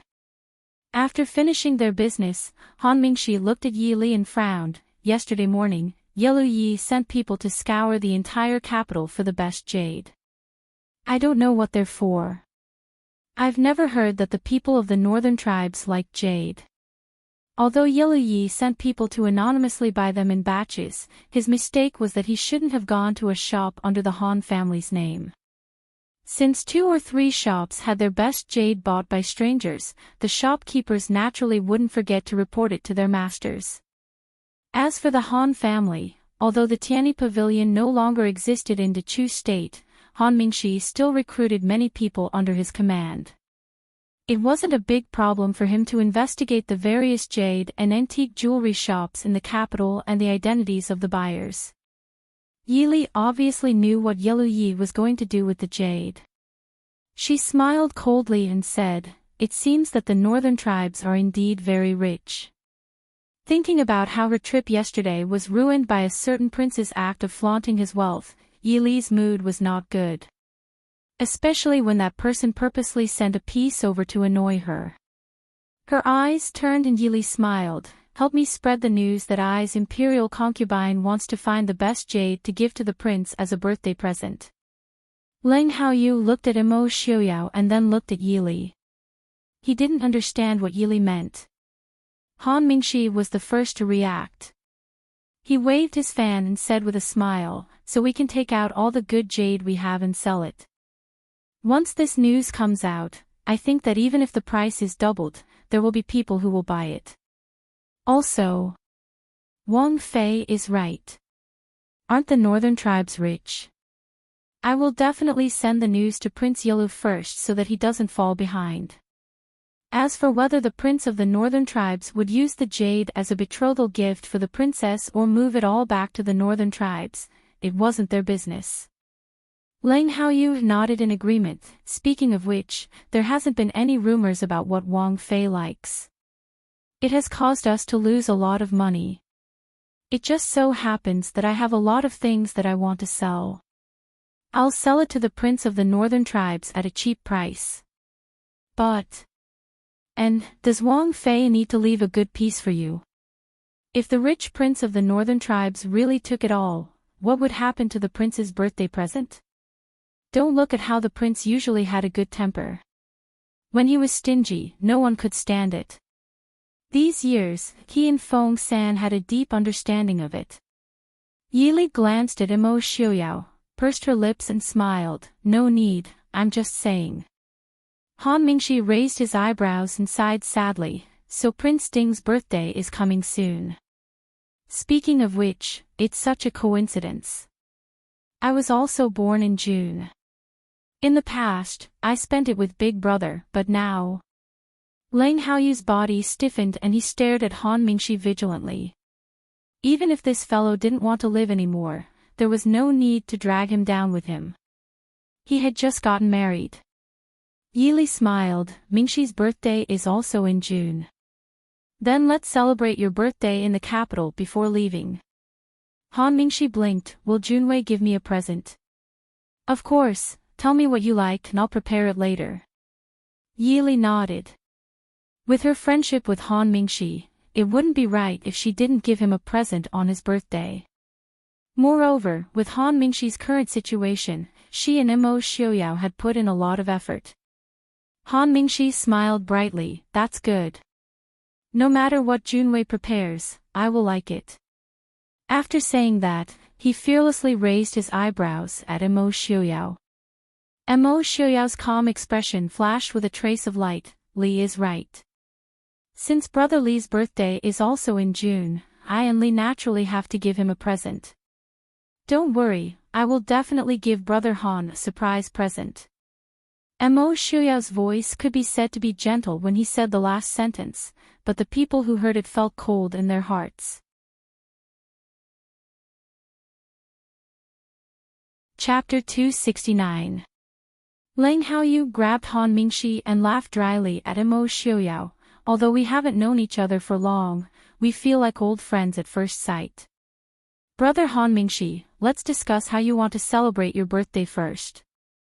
Ignoring Han Mingxi's objection, he grabbed him and dragged him out. Han Mingxi, who had first-rate lightness skills and third-rate martial arts, couldn't even struggle before he was dragged out by Lang Haoyu, who looked third-rate but was actually first-rate. At the banquet in the palace, some people were happy while others were sad. In the elegantly decorated palace, noble consort Lu was wearing a snow-white brocade dress with a silver phoenix pattern. The maid behind her carefully avoided the snow-white dress on the ground and inserted a silver butterfly tassel hairpin into her soft black hair. Noble concubine Lu looked at the reflection of her family members in the bronze mirror with an indifferent expression. Noble consort, the princess is here. The maid beside her reported softly. A touch of warmth flashed in noble consort Lu's cold eyes. Let her in. After a while, a young girl in a light yellow dress came in.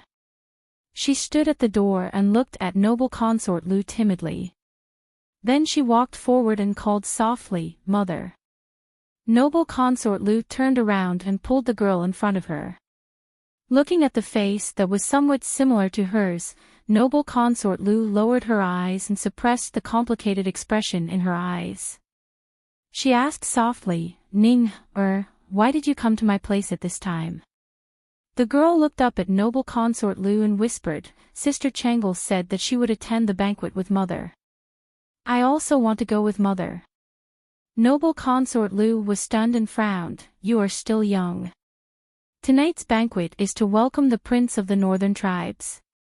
You don't have to attend." Tears of grievance appeared in the girl's eyes.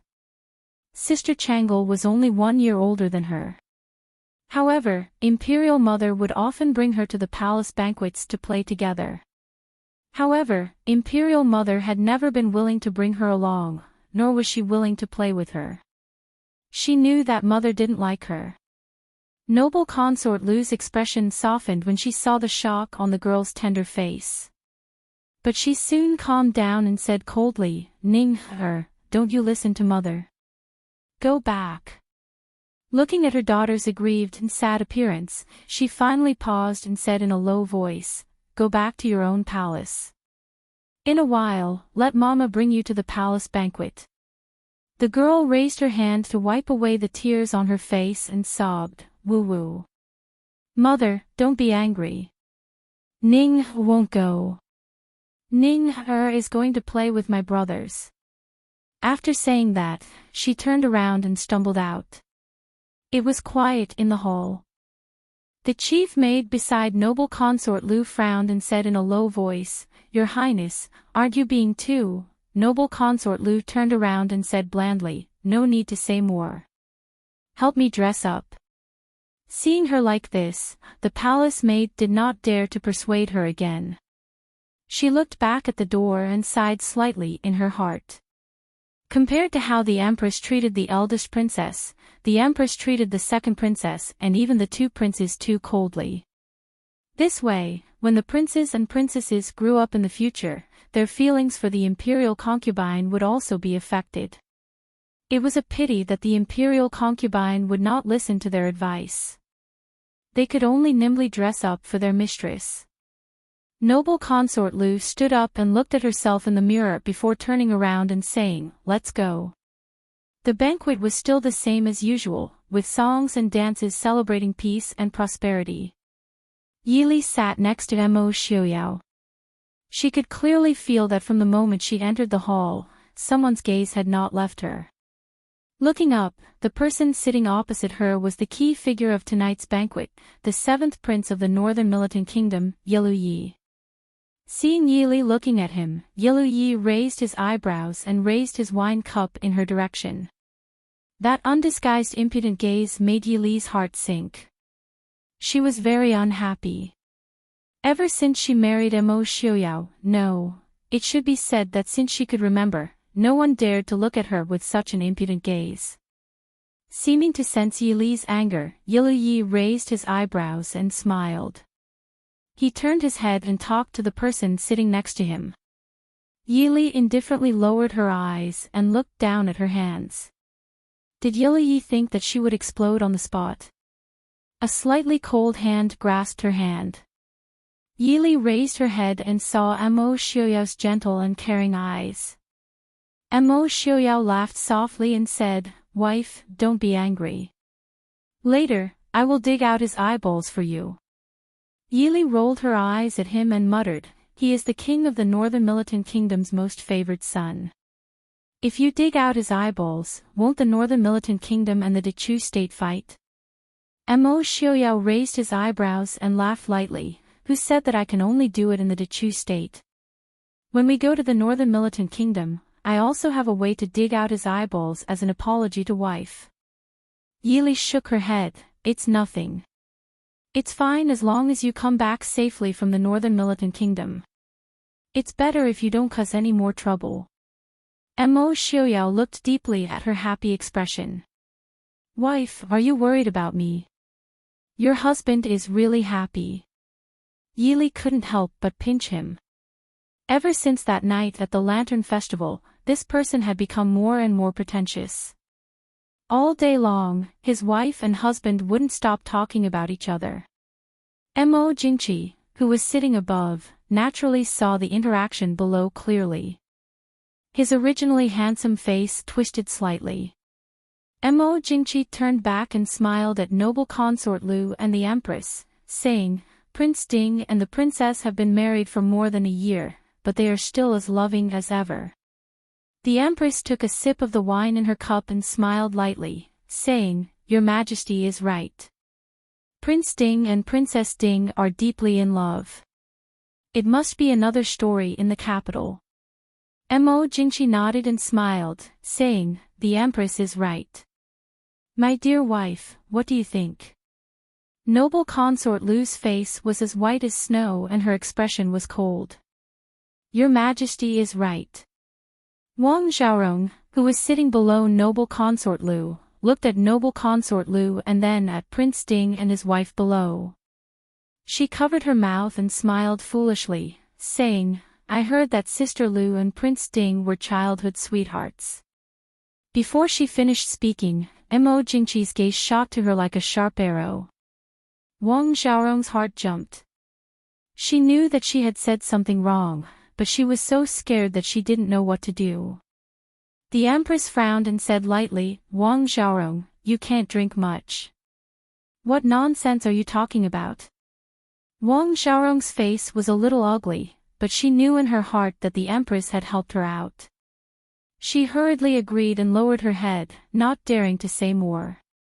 "Your Majesty." His Highness, Yili suddenly stood up and spoke to Mo Jingqi in a clear voice, "My country's crown princess passed away at the beginning of the year. In consideration of the diplomatic relations between the two countries, Father promised to welcome the princess of Dechu state to the northern tribes as the crown princess. This prince doesn't know if I would have the honor of meeting my future sister-in-law." Yilu Ye's words caused an uproar in the hall. The difference between becoming the crown princess of the northern tribes and becoming the crown princess of the northern tribes and becoming the crown princess of the northern tribes was like the difference between clouds and mud. Not to mention those who couldn't see through it, even those who had already seen through this marriage couldn't help but be moved. What was the use of a daughter in a family? Marriage in exchange for short-term benefits or relationships. After all, no one could rely on a woman to maintain a relationship for a long time, right? Even if they knew that the woman who married into the northern tribes wouldn't have a good life, if there were enough benefits, sacrificing a daughter was completely worth it. Yili was a little surprised. She tilted her head to look at Mo Xiaoyao. Mo Xiaoyao smiled faintly and said in a low voice, "The difference between becoming the crown princess and officially becoming the crown princess is not just a little bit. Who said that the northern tribes people are straightforward and courageous, not scheming and crafty?" Chapter 270. Yili suddenly understood. Wasn't that so? For a moment, she had forgotten that each country's royal family had something like a golden book. Even the barbarian northern tribes had something similar. Without an official golden book, it was the same as the Chu state's people not having their genealogy recorded in the ancestral hall. Not to mention being the crown princess, even if she was married as the empress, it didn't count. Yili remembered that Mo Xiaoyao had people spread the news that Yelu Yi wanted to personally choose someone. Ordinary concubines weren't allowed to be chosen, but the crown princess, the future empress of the northern tribes, wasn't allowed to be seen first. This was under the premise that the Chu state didn't have a suitable princess. Yili looked at Mo Xiaoyao with a half-smile, openly mocking him for trying to steal a chicken only to end up losing the rice used to lure it. Mo Xiaoyao didn't mind. After all, the Chu state wanted to marry a girl to the northern tribes. Since Yelu Yi dared to generously offer the position of crown princess, he didn't mind letting him choose a satisfactory candidate. "Wife, you should worry about Miss Hua.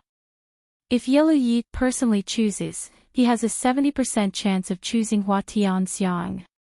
If he knew that Hua Tianxiang and Li had a good relationship, then the 70% chance might even increase to 90%. Yili frowned slightly. "Then I'll have to trouble Prince to make sure that the northern tribe's prince understands the importance of choosing a crown princess from the royal family." Mo Xiaoyao shook his head and laughed softly.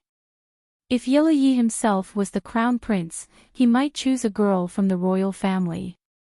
But he's choosing for Yelu Hong. Hua Tianxiang isn't from the royal family, but she is the empress's niece. Her status isn't low either. Also, it's very likely that she can drive a wedge between the emperor and the Hua family. Even though old Duke Hua doesn't go to the battlefield anymore, he still has a lot of prestige in the military. Once Hua Tianxiang marries into the northern tribes, the Hua family won't be of any help to Yelu Hong. Yili lowered her brows and pondered for a moment before raising her head to ask, what if he knows that Tianxiang is likely to be of great help to Yelu Hong after becoming the crown princess of the northern tribes? Mo Xiaoyao face-bombed and thought for a moment, then said with a smile, "This might work. Let's see if we can trick Yelu Yi." Mo Jingqi was clearly taken aback by Yelu Ye's sudden words. After a moment, he recovered with a smile. "Prince Yelu, are you speaking the truth?" Yelu Ye's face was full of sincerity as he said, "Of course it's true. This humble prince has personally come to welcome the princess of the Chu state on royal father's orders. Is this not enough to show my sincerity?" Mo Xiaoyao's eyes flashed. He looked at Yili, who was sitting at the side with her head lowered as she spoke to Mo Xiaoyao. "Princess Ding, this matter was originally arranged by you. Do you have a candidate in mind?" Yili inwardly cursed Mo Jingqi for being treacherous. She clearly had someone present the candidates in the morning. Why was Mo Jingqi acting as though he didn't know anything? Standing up, Yili respectfully said, "Reporting to your majesty, there are indeed a few candidates in mind. Before entering the palace, I already sent someone to report to your majesty. Your majesty must be busy with work and hasn't had the time to see them." Yelu Yi smiled as he looked at Yili, raising his brows. "Since the candidates haven't been decided yet, may I ask? This humble prince doesn't know if I can participate. Didn't you say that I wanted to personally choose the princess? I'll let you see. However, the one in charge of this matter is Princess Ding." What a pleasant surprise. Yelu Yi looked at the woman across from him, his heart joyful as he thought. "Reporting to your majesty, Prince Yelu is, after all, an outsider. This will damage the reputation of our Dechu state's young ladies. A minister whose family's daughter was coincidentally on the list of candidates stood up. Not to mention whether or not she could be chosen. If she was chosen, she would probably never be able to see the crown princess of the northern tribes for the rest of her life. If she couldn't be chosen, his daughter's reputation would be completely ruined. How could she marry in the future? The crown princess of the northern tribes is a big matter. Prince Yelu should be concerned. He just needs to be careful. Noble consort Lu, who had been sitting on the side, suddenly spoke up. The Empress couldn't help but frown, glancing at noble consort Lu. Even the Empress didn't speak in this kind of situation. A noble consort speaking up, no matter how favored she was crossing the line. Mo Jingqi looked at noble consort Lu in surprise. Noble consort Lu's expression was still cold, sitting upright beside Mo Jingqi as though she hadn't said anything. Looking at his beloved consort, Mo Jingqi raised his brows thoughtfully and smiled. Since my beloved consort says so, then we'll do as Prince Yelu says. Yelu Yi bowed with a smile. Many thanks, Your Majesty. Mo Jingqi smiled. It's all for the sake of the relationship between the two countries. Prince Yelu doesn't need to be so polite. The emperor so easily agreed to Prince Yelu Ye's request. All the officials present were puzzled. After all, the current emperor cared a lot about his reputation and was close to the powerful officials. This could be said to be lowering his status and was not in line with the emperor's usual behavior. Others didn't care, but Yelu Yi was very satisfied with the emperor of Dechu state. He turned back to salute from afar, laughing loudly. Then, in the future, I'll have to trouble Princess Ding to give me guidance. Yili raised her head, smiling calmly. I don't dare to give you guidance. Prince Yelu is also of noble birth. I'm sure you won't do anything rude to offend the noble ladies of Dechu state. Yelu Yi smiled but didn't speak. He sat down and drank. The Empress sat beside Mo Jingqi. She glanced sideways at the Emperor and noble consort Lu, who was as cold as a pear blossom. She frowned slightly and softly said, Noble consort Lu usually doesn't like to meddle in matters. Today, she suddenly thought of marrying a princess. Noble consort Lu lowered her eyes to look at the wine cup in front of her, calmly saying, This concubine has overstepped her boundaries. Your Majesty, please forgive me. Mo Jingqi looked left and right at his wife and beloved consort. He smiled at the Empress. Noble consort Lu is also concerned about the relationship between the two countries. Your Majesty, please don't blame her. A trace of anger flashed across the Empress' brows, but she quickly calmed down. She calmly said, It's fine. I heard that this time, the Lu family also has a young lady in the list of candidates. Noble consort Lu is wholeheartedly devoted to the country. I am not someone who doesn't know the importance of things. However, Your Majesty, that girl Tian Xiang is accompanying me in the palace these days. She won't be participating. If Your Majesty chooses her for the marriage, you only need to issue an imperial edict. The Hua family and I won't have any complaints. Mo Jingqi was startled. He and the Empress had been husband and wife for nearly 10 years. The Empress had never spoken to him in such an obviously angry tone. Thinking about it, he understood that the Empress was angry because of her only niece's reputation. Thinking back to the past 10 years, although they didn't have deep feelings for each other, a legal wife was still different. Mo Jingqi couldn't help but wonder if his idea of Hua Tianxiang for the marriage was too much. The Empress only had this one niece, and Chang'e only had this one cousin. In fact, Mo Jingqi knew in his heart that it was useless to let Hua Tianxiang marry into the northern tribes except to annoy the Hua family. He couldn't even sow discord between the Hua family and the Prince Ding mansion. He had just slapped the Empress's face for noble consort Lu. It was nothing to make up for it. Looking at the Empress's angry face, Mo Jingqi's expression softened. He patted the Empress's hand and said, "Don't worry. I'll have someone delete Tian Xiang's name later."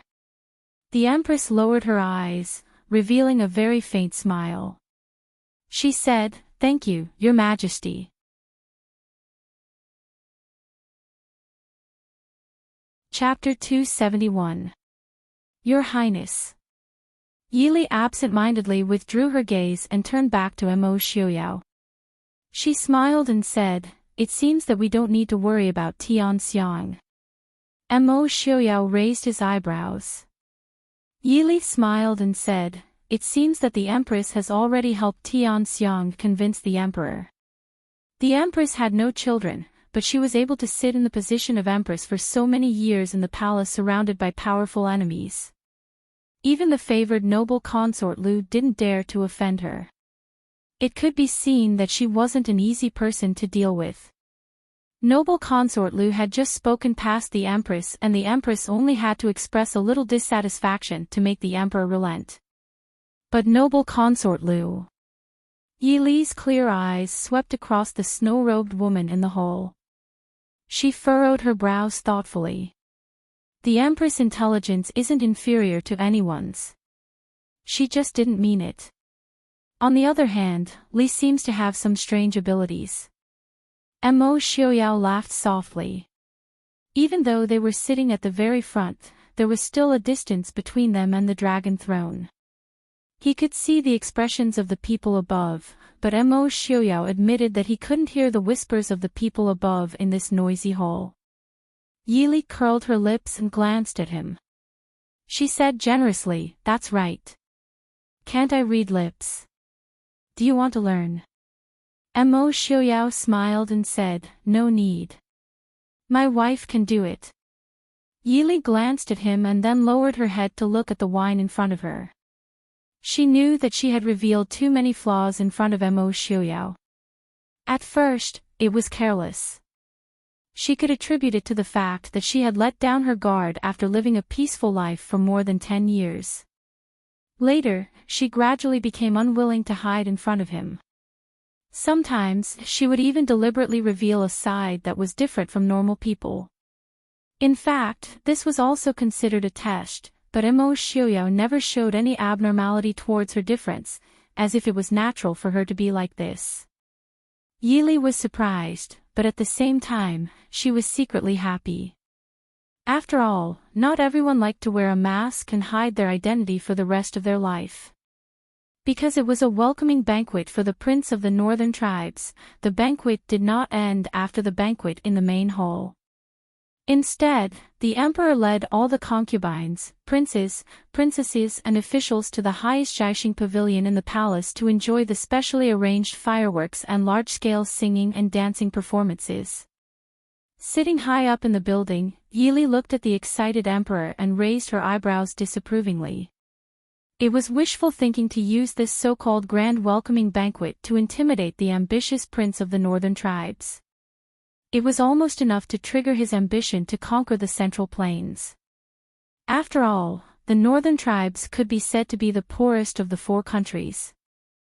Towards the Dechu state, which occupied the most fertile land of the 4 countries, they would definitely not have such feelings of reverence.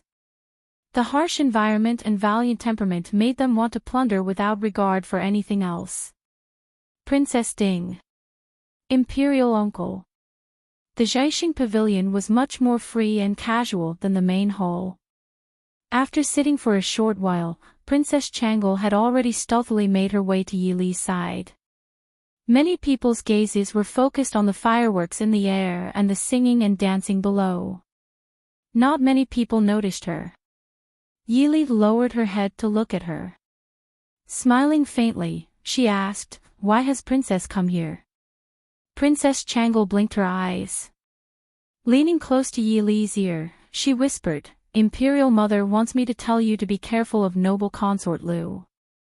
Startled, Yili raised her head to look at the nearby Empress. The Empress's lips curved into a faint smile as she nodded her head slightly. Yili nodded her head in thanks. Stroking Princess Changle's small head, she smiled and said, "So you have come to pass on a message from the Empress." "Thank you, Princess." Waving her small hand, Princess Changle generously replied, "There is no need for thanks. This princess also does not like noble consort Lu." "Why?" Yili asked curiously. Although noble consort Lu's personality was cold and detached, she would not go so far as to offend a young girl. In the past, noble consort Lu could be considered to have helped her twice and did not harbor any enmity towards her. However, this time, Yili could clearly sense that noble consort Lu's attitude towards her seemed to have changed since their last meeting in the palace. This was a very subtle change. On the surface, it was impossible to discern anything. It could only be described as a type of intuition. As for Yili, she had always trusted her intuition. This was because it had saved her life countless times on the battlefield.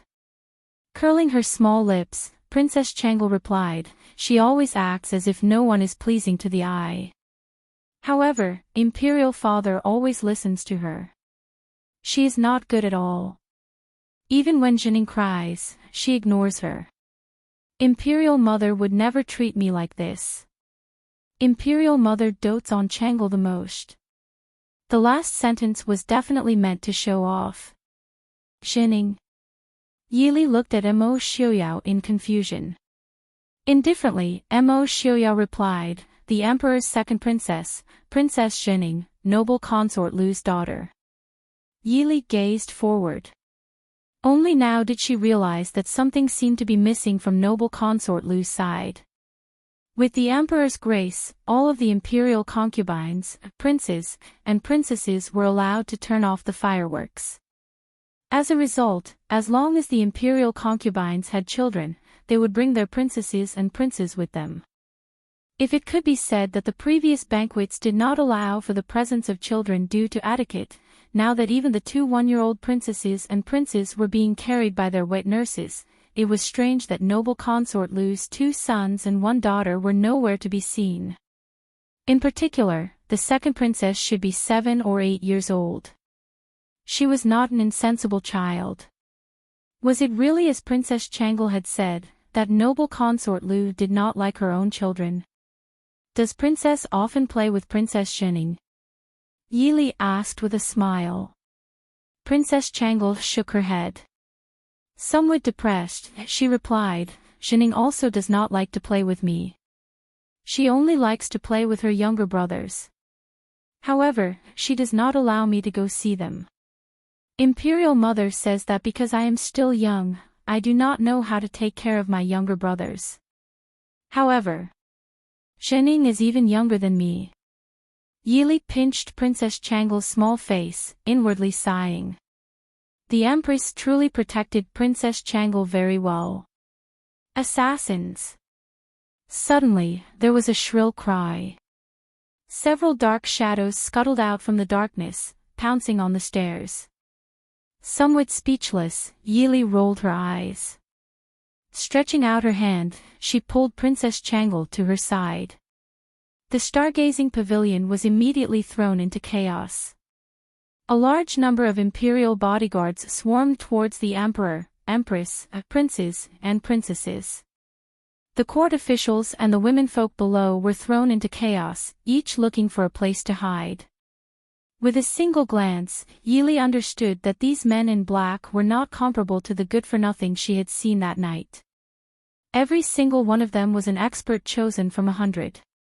In a single exchange, the imperial bodyguards upstairs suffered a great loss. The sight of blood caused the womenfolk to shriek in fright. The entire floor was thrown into chaos. Princess Changle hid by Yili's side, only revealing her small head to sneak a peek. Yili patted her forehead and said, "Don't look. Be careful not to be frightened."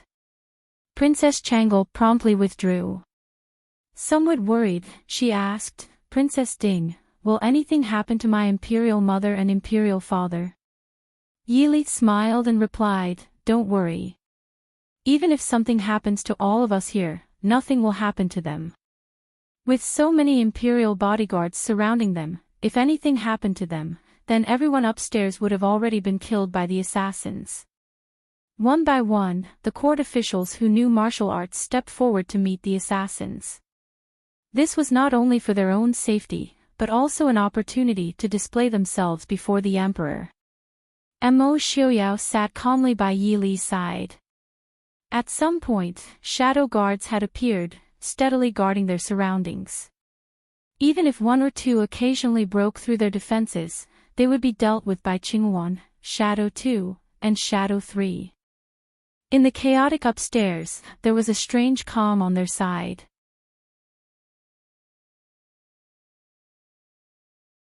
Chapter 272. I say, Prince, do you want to go up and protect the emperor? Yi Li looked teasingly at Mo Xiaoyao as she asked softly. Mo Xiaoyao raised his brows and smiled. If I go over now, the emperor won't think I want to protect the emperor. He'll think I want to assassinate the emperor. Yi Li tilted her head and looked in Mo Jingqi's direction, shaking her head disinterestedly. It was said that the emperor was a person who was both civil and military. How afraid of death did he have to have all the guards upstairs surround him? While keeping an eye on the assassins, he was also keeping an eye on them. It wasn't just Mo Xiaoyao. Right now, anyone related to the Prince Ding mansion would be treated as an assassin. Oh, in such a chaotic place, it's not good for the prince and princess to be so relaxed, right? Not far away, Yi was easily dealing with the assassins. He even had time to speak to Mo Xiaoyao and Yi Li with a smile. Mo Xiaoyao smiled faintly. If we can't even deal with a few assassins, what's the use of the palace guards? Yi laughed loudly. Prince is right. A few small thieves aren't worth Prince Ding personally dealing with. Prince Yi, please move to the side. The assassins have all been attracted by you. And San, who was standing in front of Yi Li, casually dealt with an assassin as he spoke expressionlessly. Yi raised his brows. His gaze paused on the man who had fallen in front of San. He smiled and said, Sorry, I don't know why these assassins always like to bother I. The guards of the Prince Ding mansion are indeed skilled. The man who had fallen to the ground didn't have a single wound on his body. There was only a very thin wound on his neck. There wasn't even much blood flowing out. However, the assassin didn't even struggle before he fell to the ground and died. Even a professional assassin might not be able to do this better. The man in front of him was only wearing the clothes of an ordinary guard, but he appeared to be completely relaxed and calm in the chaotic crowd. Watching the chaotic battle, Yi Li raised her eyebrows and asked in a low voice, The assassin is here for Yi? A large portion of these assassins had come for Yi. This could be because Yi appeared to be the strongest, but Yi's attire was completely different from that of the Dechu state. It was impossible for these assassins not to recognize him. Mo Xiaoyao stared at the handsome man who kept inching closer to them and said, It might have something to do with him, but the assassins are all from the Central Plains. No matter if it was Yi or Hong, they would not send the northern tribes people to cause trouble in the palace. Yi purposely led the assassins here to test your strength. Mo Xiaoyao's strength was well known throughout the world, there was no need to rely on a few assassins to test his strength. Of course, Yi could not rely on a few assassins to kill him, so he could only do it for Yi Li who was sitting beside him. Yi Li smiled and said, Do I need to make a move in this kind of situation? And San in front softly replied, Of course not. It's just a few assassins. If Wang Fei needs to personally make a move, doesn't that mean that this subordinate's existence is useless? Yi Li raised her eyes to look at San and said with a smile, You are now Wang Fei's left and right hand, not a shadow guard. Can I trouble you not to rush to the front lines? Hearing this, San's face immediately fell. He still liked the days of being a shadow guard. If an enemy came, he would just rush up and beat them to a pulp. Unlike now, he had to wait for the shadow guards to slip through the net before it was his turn. It just so happened that the shadow guards of the Ding Prince's residence were very qualified. Basically, there would not be any fish that would slip through the net. Mo Xiaoyao smiled and said, I feel that he is not trying to test Li's martial arts, but rather Wang Li's courage. Hearing Mo Xiaoyao's words, Yili was silent for a long time before leisurely replying, marrying into the Ding Prince's residence. Could it be that this still does not prove Wang Fei's courage? If it were any other girl who had just been annulled by the Prince of Li and then betrothed to Prince Ding, they might as well hang themselves with a piece of white silk.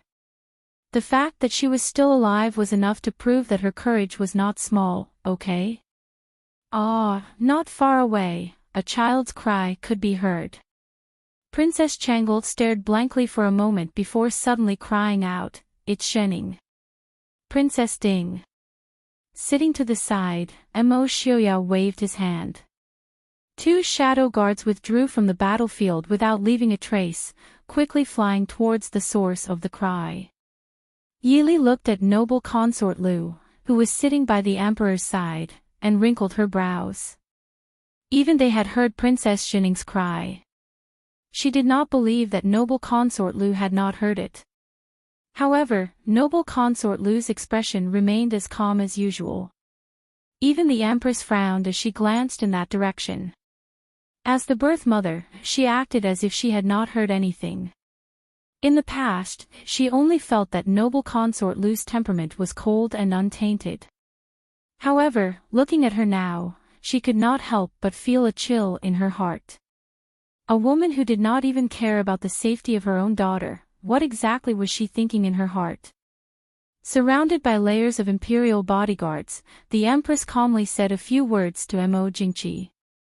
Mo Jingqi raised his head and looked in their direction. Seeing Mo Xiaoyao and Yili sitting calmly to the side, his eyes darkened. In a clear voice, he said, Prince Ding, I'll have to trouble you to bring our second princess back. Mo Xiaoyao smiled faintly. He stood up and smiled at Yili before flying out of the building. With Mo Xiaoyao's status, it was fine for him to sit and not do anything. However, if the emperor personally ordered him not to do anything, then it would be inexcusable. The empress clearly did not expect that Mo Xiaoyao would ask Mo Xiaoyao to go save the princess. She stared blankly in the direction of Yili, frowning with worry. First, she had to worry about Princess Ding. Her daughter was still young. If Prince Ding was not there to protect her, how could she be at ease? Glancing at noble consort Lu who was sitting calmly on the side, the empress's face darkened for the first time. Zhenning was taken away by the assassins. Noble consort Lu, aren't you worried at all? Noble consort Lu calmly withdrew her gaze from the outside of the building and said indifferently, There are so many imperial bodyguards in the palace. Of course, they will bring Zhenning back safely. Your Majesty, I'm sorry for making you worry. The Empress was so angry that she felt suffocated. She snorted coldly and did not speak anymore. She just kept watching Yili and Changle over there. With the Emperor's temper, he would never allow her to send someone to bring Changle over, even if the one in the chaos was his own daughter. As soon as Mo Xiaoyao left, the besieging assassins became fiercer. Obviously, these assassins were afraid that Mo Xiaoyao had not done anything yet, so they did not use their full strength. Now that Mo Xiaoyao was no longer present, they naturally had to take advantage of the time before he returned to finish off the enemies in front of them. A black-clothed assassin was thrown to the side of Yili's feet. Princess Changle, who had a sinister expression on her face, could not help but shriek. Yili frowned. Rising, she ordered, an heir, Qingwan, take 2 people to protect Princess Changle. An heir looked at Yili with disapproval. Princess Changle tightly gripped Yili's clothes, unwilling to let go. Although she was still young, having grown up in the palace, Princess Changle's intuition was superior to that of ordinary people. Being by Princess Ding's side made her feel extremely at ease. Yili pulled her hand away, softly saying, "Good child. It is very dangerous to be by my side. Follow the two of them to a safe place." Princess Changle blinked her eyes and gazed at her. "Princess Ding, come with me." Yili smiled faintly and shook her head. She swept a glance at Yilu Yi, who was fighting skillfully. So long as she moved, Yilu Yi would definitely draw the assassins towards her. Since this was the case, it was better to stand here and deal with any changes by remaining unchanged. The princess must be obedient. Do not let your imperial mother worry, understand? Princess Changle hesitantly glanced at the nearby empress, who was nervously watching her. In the end, she obediently nodded her head.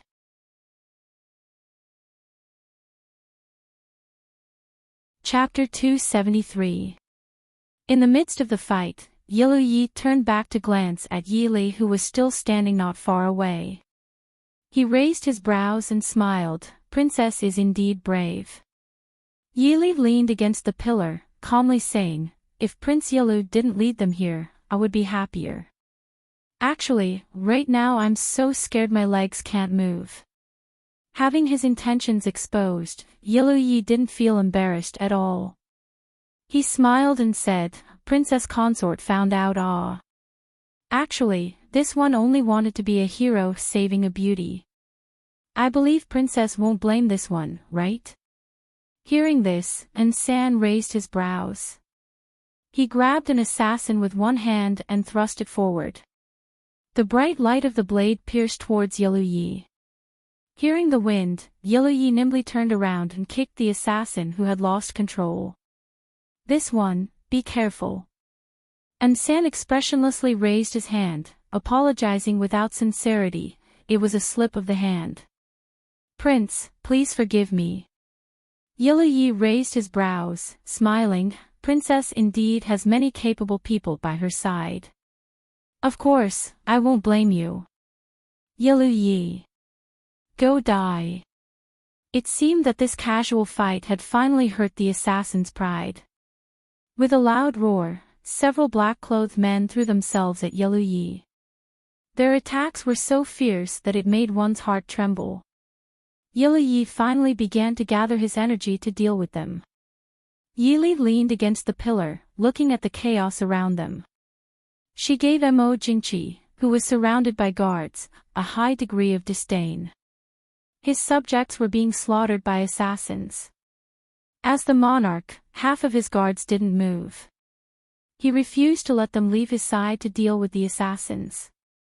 She even said that Mo Jingqi was good at controlling people's hearts. Now, it seemed that in the face of life and death, he had forgotten everything. Even though it wasn't a life and death situation yet. With a few clear sounds, several more black-clothed men rushed into the building. Yili couldn't help but frown. The palace was heavily guarded. How capable were these assassins to be able to infiltrate the palace on such a large scale? And the palace guards. It had been almost 15 minutes, but not a single guard had arrived. Faintly feeling that something was wrong, Yili began to move out of the building without leaving a trace. There was a strange sound in the air. Yili narrowed her eyes and said sternly, "Let's go. They want to set fire to the building." Just as he finished speaking, Anair, who was in the corner, had already grabbed Princess Changle and flew out. Behind them, Qingyuan nodded to Yili and followed them out. San, who was beside Yili, beat back an assassin with a palm. He grabbed Yili and jumped out of Zhai Xinglu amidst the rain of arrows. Yili found a place to hide and steadied herself. When she turned around, the first and second floors of Zhai Xinglu were already on fire. Apparently, there were some fire arrows among the arrows, and Yili smelled some fuel from upstairs. Moreover, it was the beginning of June. Zhai Xinglu was made of wood and paint, so it was easy to set fire. Everyone was on the third floor. Once the fire started, the already chaotic Zhai Xinglu was filled with endless screams and cries for help. "And San, save them. Wang Fei, we didn't bring many people into the palace." And San frowned. Yili said in a low voice, "Don't worry about me. Save them first." Today, those who had the qualifications to ascend Zhai Xinglu were all important officials of the court. Not to mention more than half dead, even a few injured would be troublesome. Helpless, and San could only wave his hand for the shadow guards who had followed behind to go upstairs and save them. Very quickly, Mo Jingqi and the other imperial concubines were all rescued by the guards. The guards who had originally surrounded Mo Jingqi and had no place to fight immediately faced the assassins outside. In the darkness, no one knew how many assassins there were. The imperial concubines, princes, and princesses of high status were still fine, as they had people protecting them. As for the imperial concubines who were not ranked in the rankings, no one would care if they died. Upon landing, the empress looked all around. With great difficulty, she finally saw Yili. Without caring for anything else, she hurriedly ran over. "Wang Fei." "Chengel." Yili said, "Wang Fei, there is no need to worry. Princess Changel has already been sent to a safe place." The empress let out a breath, smiling faintly. "Thank you, be careful." Yili pulled the empress away, pushing her towards the guards who had followed over. Tilting her head, she dodged the incoming blade and nimbly slipped past the assassin's side. The assassin, who had originally been determined to succeed, only felt a chill in his chest. Dazedly lowering his head, he saw blood spurt out from his chest. Yili turned her head and said to the guards, "Take Her Highness the Empress to a safe place." The phoenix embroidered on the Empress's clothes was too dazzling. She had only just landed when 2 arrows greeted her. After instructing the guards, Yili's hand flashed and she once again melded into the darkness. Her eyes calmly stared at everything in front of her. "Princess Ding is indeed nimble. This humble prince admires you." A voice sounded from beside her, carrying a trace of ridicule. Yili narrowed her eyes, elbowing the person who had suddenly appeared beside her. The person who had come was clearly not an easy person to deal with. He raised his hand, intending to grab her arm. Yili's lips hooked into a cold smile. She quickly pulled out a dagger from her sleeve and slashed it towards the person who had come. The person who had come snorted and dodged to the side. In the blink of an eye, Yili had already sent out a flying kick. She could clearly see that the person in front of her was Yilu Yi, who had run off to who knew where in the chaos. Yilu Yi raised his hand to block, but then let go because Yili's dagger was already a bayonet. Yilu Yi turned around and helplessly said with a smile, "Princess Ding, the enemy is right in front of us. Are we still going to have internal strife?" He had seen many women who knew martial arts. The women of the northern tribes, regardless of age, all knew a few moves. But this was the first time he had seen a woman with such fierce moves. Compared to a specially trained assassin, she was not inferior. Yilu Yi finally confirmed that now was not a good time to provoke her. If they fought and someone else took advantage of the situation, then it would really be trying to steal a chicken only to end up losing the rice used to lure it. Yili flew to the side and looked coldly at him as she said, "Internal strife." Prince Yilu used the wrong words. "It must be that you are not used to the language of the Dechu state." Yilu Yi rubbed his nose and said with a smile, "At least we are on the same side now, aren't we? This one only wanted to protect Princess. Now it seems that there is no need." Yili looked at him with a fake smile and said, "There is no need to protect me. Prince Yilu should stay further away from me. Be careful not to injure others." Yilu Yi watched as Yili accurately used a dagger to cut the neck of a person who had tried to sneak attack her. He couldn't help but feel a chill run down his neck. This was the princess consort of the Dechu State's Ding country. She really was as vicious as the legendary Prince Ding. But only this kind of woman was interesting: protect the emperor. The imperial guards of the palace finally arrived. The large group of imperial guards rushed in and caused the originally dark situation to lose their advantage. Yili turned back to look at the one-sided situation. She did not hesitate to turn and head deeper into the palace. Yili Yi, who had been staring at her, rubbed his chin and followed with interest. Yili quickly shuttled through the gloomy palace, as if she had walked through the palace thousands of times before and was familiar with the layout of the palace. The slender figure nimbly landed under the eaves of a palace. Yili stopped in her tracks and raised her head to look at the eaves behind her. She said lightly, "Prince Yilu, why are you following Ben Fei at this time?" Having been discovered, Yilu Yi didn't dawdle and jumped down from the roof. He said with a smile, "Is Princess going to find Prince Ding? Do you know where Prince Ding is?" Yili said lightly, "This doesn't seem to have anything to do with Prince Yilu. If Prince Yilu has the time to think about this, why don't you think about how to explain why you started assassinating people when you just arrived in the Dechu state?"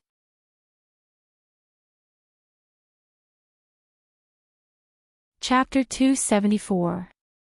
Just now at Jai Xinglu, the assassin had directly called out Yilu Ye's name. At that time, many people had heard it.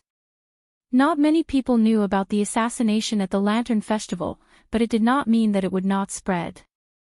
If there were any important casualties tonight, those noble families would most likely place the blame on Yilu Yi. Yilu Yi said innocently, "This one has come from afar. Who knew that the Dechu state is more dangerous than our northern tribes?"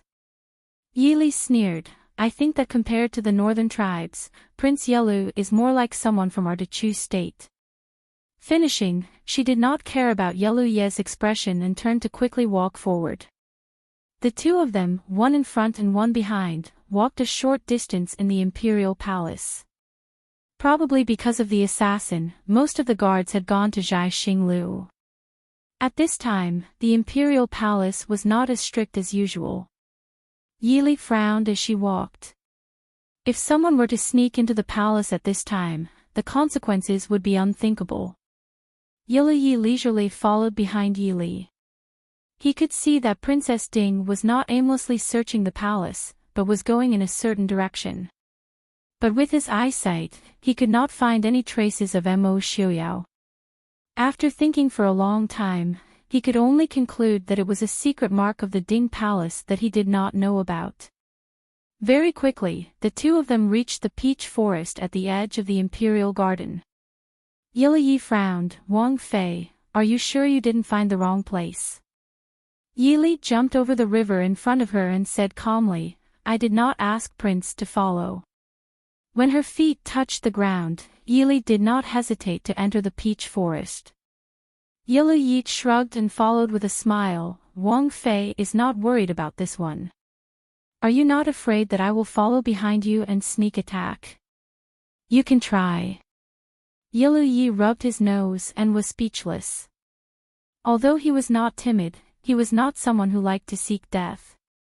Not to mention Princess Ding's strength, he had vaguely sensed that someone was following them the moment they entered the imperial garden. It would have been fine if that was all, but he was still unable to determine who the person following them was. It was purely because of his intuition that he had escaped death countless times since he was young. Since Princess Ding had said so, Yilu Yi knew that the people following them must be from the Prince Ding mansion. He could not help but hate the strength of the Prince Ding mansion. The palace was in a complete mess, but Yilu Yi dared to guarantee that even the most inconspicuous guard in the Prince Ding mansion did not feel the slightest bit of panic. Not long after Yilu Yi entered the forest, he heard voices coming from afar. However, it didn't sound like a fight. Instead, it sounded like a woman arguing about something. Looking at Yili, whose expression he couldn't see clearly, Yilu Yi laughed in amusement. Following this woman was indeed the right choice. In the peach blossom forest, Princess Ning sat on the ground, staring blankly at her mother who was completely different from usual. Earlier, she had been frightened. She clearly wanted to throw herself into her mother's arms and cry, but she could only sit on the ground in a daze, not even daring to cry out loud. Because her mother did not even look at her. Although she was still young, she was extremely sensitive and knew that her mother did not want her to disturb her. Mo Xiaoyao looked at the white-clothed woman in front of him and could not help but frown. Since Princess Ning is fine, I will take my leave. Not long after chasing out of Zhai Xinglu, he discovered that the assassins who had kidnapped Princess Ning had no intention of harming her. They only wanted to draw him away. However, Mo Xiaoyao did not expect that the kidnappers were arranged by the woman in front of him. She actually predicted that Mo Jingqi would ask him to save Princess Ning. It seemed that he had underestimated noble consort Lu's influence on Mo Jingqi. Do you hate me that much? Noble consort Lu said faintly. Her usually cold and indifferent voice had a hint of hidden bitterness in it. Mo Xiaoyao frowned and turned to look at noble consort Lu. I don't hate you or not. Hearing this, noble consort Lu's face paled. She gently bit her red lips, unable to speak. This answer was actually more rewarding than pure hate. In Mo Xiaoyao's eyes, she did not even have the right to make him hate her, because there was no relationship between them to begin with. Why do you treat me like this? Noble consort Lu asked in a trembling voice. Her cold face had a hint of fragility and sadness. Compared to her usual high and mighty appearance, she had a hint of gentleness and helplessness. She raised her head to look at Mo Xiaoyao and asked unwillingly, why do you never look at me?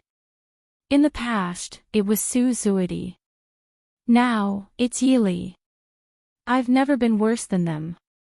Xiaoyao, why don't you look at me? Whether it was family background, appearance, or talent, she had never lost to anyone. Even if it was Su Zuidi, who was the most beautiful woman in the world, she had never felt that she was more beautiful than her. However, ever since she was a teenager, this man whom she had fallen in love with at first sight had never been willing to look at her more than once. In the past, he only looked at Su Zuidi and smiled gently at her. He only accompanied her to play the zither, recite poems, and paint. He would never see her by his side. Originally, she thought that since Su Zuidi was no longer around, he would not treat anyone differently. But now, as a woman who wholeheartedly admired Mo Xiaoyao, she was more sensitive than anyone else. Mo Xiaoyao treated Yili even more differently than Su Zuidi. Mo Xiaoyao frowned with displeasure. He was not unaware of noble consort Lu's feelings for him. It was just that when he was young, he did not care at all. The second young master of the Ding Kingdom was the dream of many women in the capital. The number of women in the capital who secretly admired him was uncountable. Also, because of his mother and father, he would not pay attention to other women when he already had a fiancée. After noble consort Lu entered the palace, it was even more impossible for him to have any thoughts. No matter how much he hated Mo Jingqi, he would not stoop so low as to seduce his concubine. So he completely could not understand noble consort Lu's grievances. Noble consort Lu, be careful with your words. My name is not something that anyone can call. Noble consort Lu gritted her teeth. Why are you never willing to look at me? Am I really not as good as your eyes? Mo Xiaoyao frowned. I advise you to respect your identity. I can give up the identity of noble consort. Noble consort Lu raised her voice and cried. Do you think I like being noble consort? None of this is what I want. As long as you. I can give up everything. Mo Xiaoyao frowned as he looked at the woman in white who had clearly lost control. He turned to leave with an indifferent expression. Don't go. Noble consort Luke shouted and threw herself at Mo Xiaoyao, trying to grab his sleeve. However, although her martial arts were not weak, she was not on the same level as Emo Xiuyao. Emo Xiuyao did not intend to hurt her and only waved her away. Noble Consort Lu's body swayed and finally fell to the ground. Don't go. Xiuyao, I have something important to tell you. Mo Jingqi. Mo Jingqi has bad intentions towards the Prince Ding mansion. He wants to scheme against you. Mo Xiuyao lowered his head to look at her and said indifferently, when has the emperor ever had good intentions towards the Prince Ding mansion? In the past, you protected Miss Li several times. Today, I saved Princess Xin Ning as I returned the favor. Noble Consort Lu, take care of yourself. Our emperor is not a magnanimous person.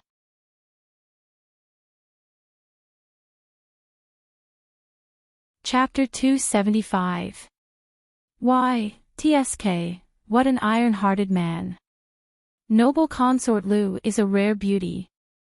In a dark corner of the peach forest, Yilu Yi gloated by Yi Li's side.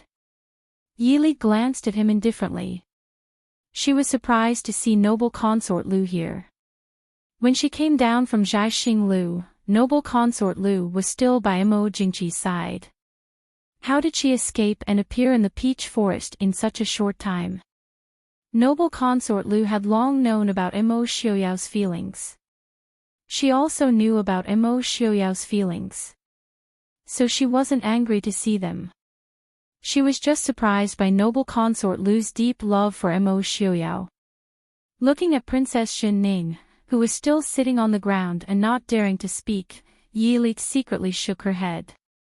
It wasn't wrong to be deeply in love with a man, but it wasn't good to be careless about it. How careless did Noble Consort Lu have to be to tell her about her feelings for Mo Xiuyao in front of her? Although Princess Xin Ning was only 8 years old, in the imperial family, an 8-year-old child wasn't ignorant. What do you think, princess? Do you want to go out and take a look? Yilu Yi smiled. Look at how affectionate Noble Consort Lu is. Doesn't princess have any thoughts? What if Prince Ding is moved? Yi Li glanced at him disinterestedly. If the prince wants to sow discord, he should use a clever excuse. Did he think she was stupid to go out now? Right now, Noble Consort Lu was probably just sad.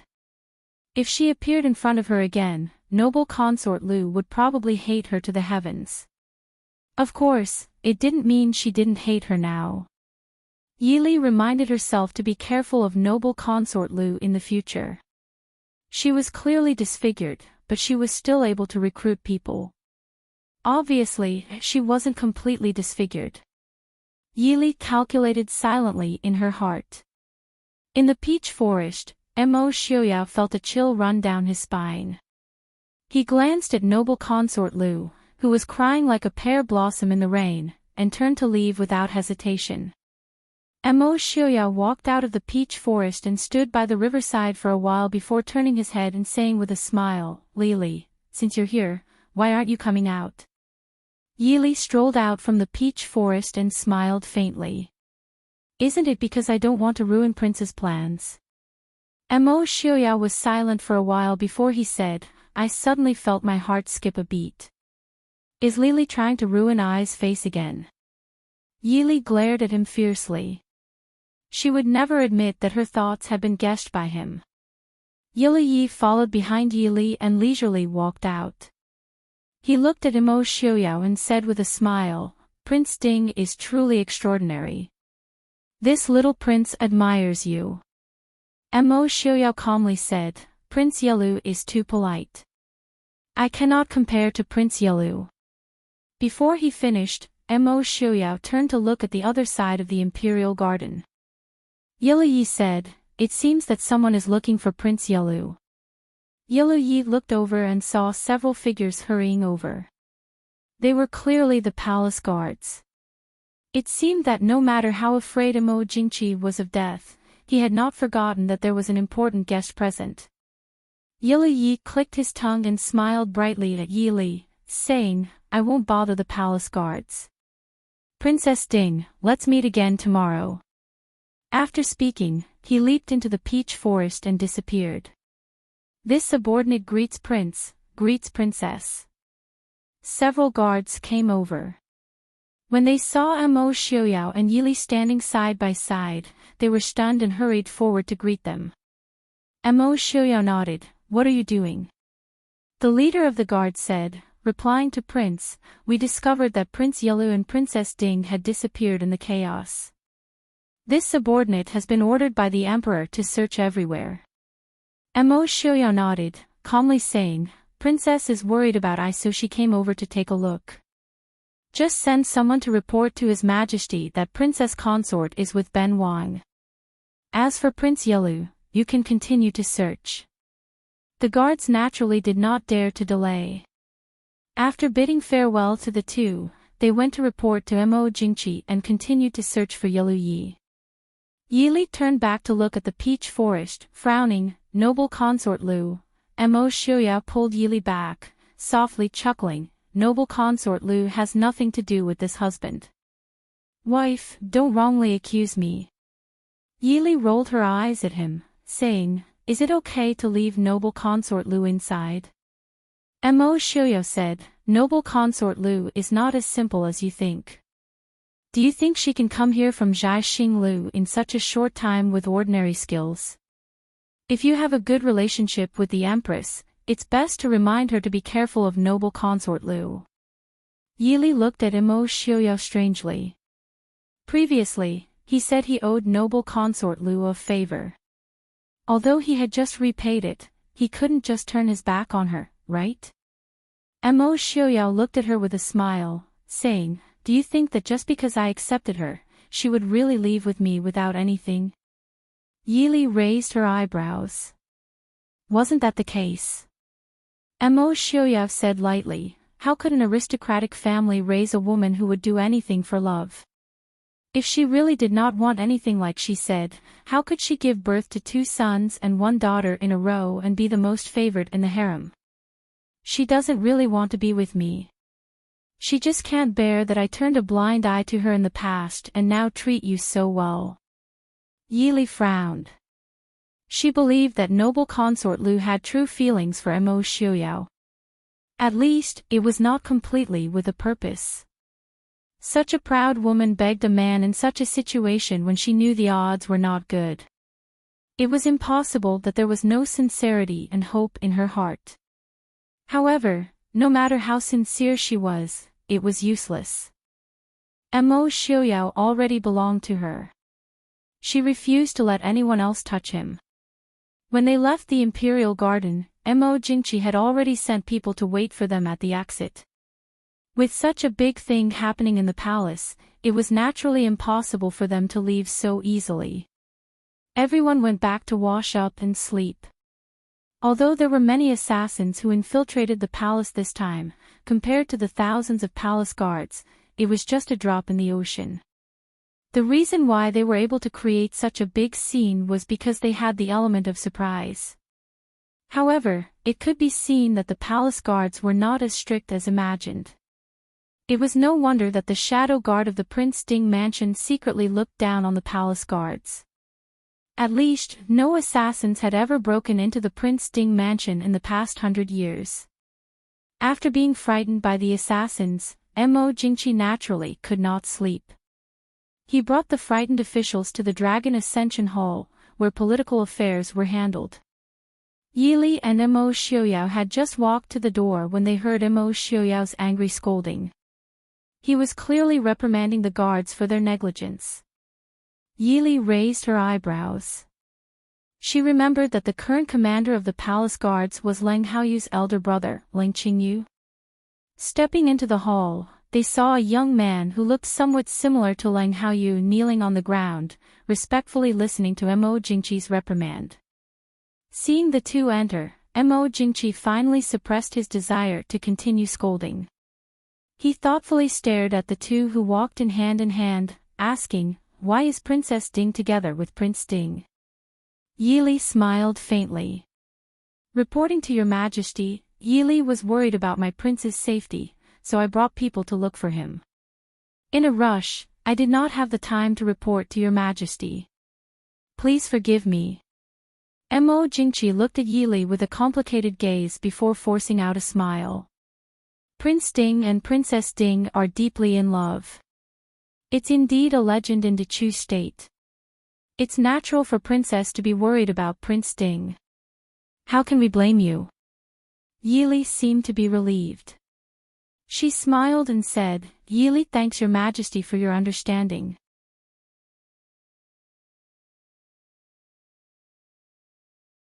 Chapter 276. Is my Princess Shenning all right? Mo Xiuyao turned his gaze to Mo Xiuyao. Mo Xiuyao nodded mildly. Princess Shenning was a little frightened, but she wasn't injured. That's good. Mo Jingqi smiled. Shenning is Zhen's beloved daughter. If anything happens to her, Zhen and my beloved concubine will be extremely distressed. Although he was smiling, Yili did not see the slightest hint of joy in his smile. What does Prince Ding think of tonight's incident? Mo Xiuyao stared at Mo Jingqi and asked. Mo Xiuyao frowned and said thoughtfully, this official doesn't know, but they shouldn't have come for Your Majesty. Although most of the guards were protecting the Emperor, those assassins didn't try to break through the encirclement to assassinate the Emperor. Even if they really killed all the officials upstairs, it would at most make the Emperor angry, but the actual impact wouldn't be that big. It was probably just a reshuffle of the cards in the Imperial Court. But... Official Leng, may I ask why the Imperial Guards arrived so late? Mo Xiuyao turned around and pointed his gun at Leng Qingyu, who was still kneeling on the ground. Leng Qingyu looked up at Mo Xiuyao and said in a low voice, at that time, the assassins split up and attacked the palace several times. This official was careless and fell for the trick of luring the tiger away from the mountain. Please punish me, Your Majesty. Careless? Mo Xiuyao said with a cold smile, it seems that Senior Leng has already forgotten the reason for the existence of the Imperial Guards. Since you know that someone broke into the palace, regardless of whether there were assassins at Zhai Xinglu, shouldn't the first thing Official Leng should do is to go to Zhai Xinglu to protect the Emperor? The dignified commander of the Imperial Guards was actually lured away by a few assassins. I think you should change your position as the commander of the Imperial Guards. Leng Qingyu's indifferent expression stiffened, but he knew that Prince Ding was right. He had indeed failed in his duty tonight. No matter what Prince Ding said, he had no room to refute. That's enough. Mo Jingqi frowned. Tonight, it was indeed Qingyu's fault. He'll be fined half a year's salary. The guards in the palace also need to be reorganized. Next time, I won't let them off easily. Mo Jingqi's words were equivalent to not punishing Leng Qingyu. The Ling family was a big family with a big business, and they didn't lack half a year's salary. Even if they were punished, they wouldn't be punished. Originally, if it was someone else, even if they didn't lose their head, they would probably lose their official position. However, since the Emperor had already spoken first, it was not good for him to say anything more. Hearing Mo Xiuyao's words, Mo Xiuyao lowered his head and did not refute. Seeing that Mo Xiuyao did not say anything, Mo Jingqi nodded in satisfaction. Tonight's matter should be left to Prince Ding to investigate, right? I'm sure Prince Ding will give me an explanation as soon as possible. Mo Xiuyao frowned and said, Your Majesty, please forgive me. There is still a month before I leave for the northern tribes. Also, the prince of the northern tribes and his residents have many other matters to attend to. I'm afraid he won't be able to do anything else. Mo Jingqi paused and did not force him. He nodded and said, I didn't consider it thoroughly. Fine, I'll leave it to Prime Minister Liu to investigate. Mo Xiuyao did not have any objections.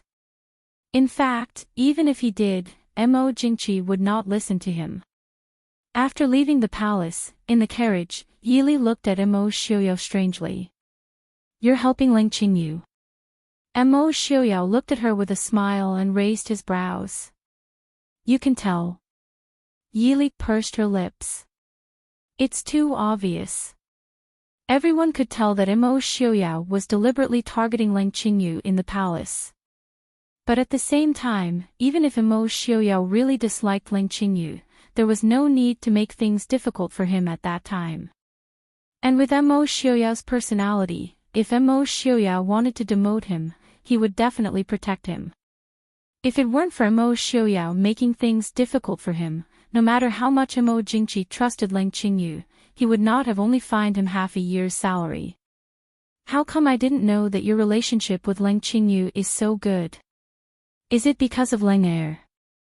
Mo Xiaoyao shook his head. Leng Er doesn't need me to give him face.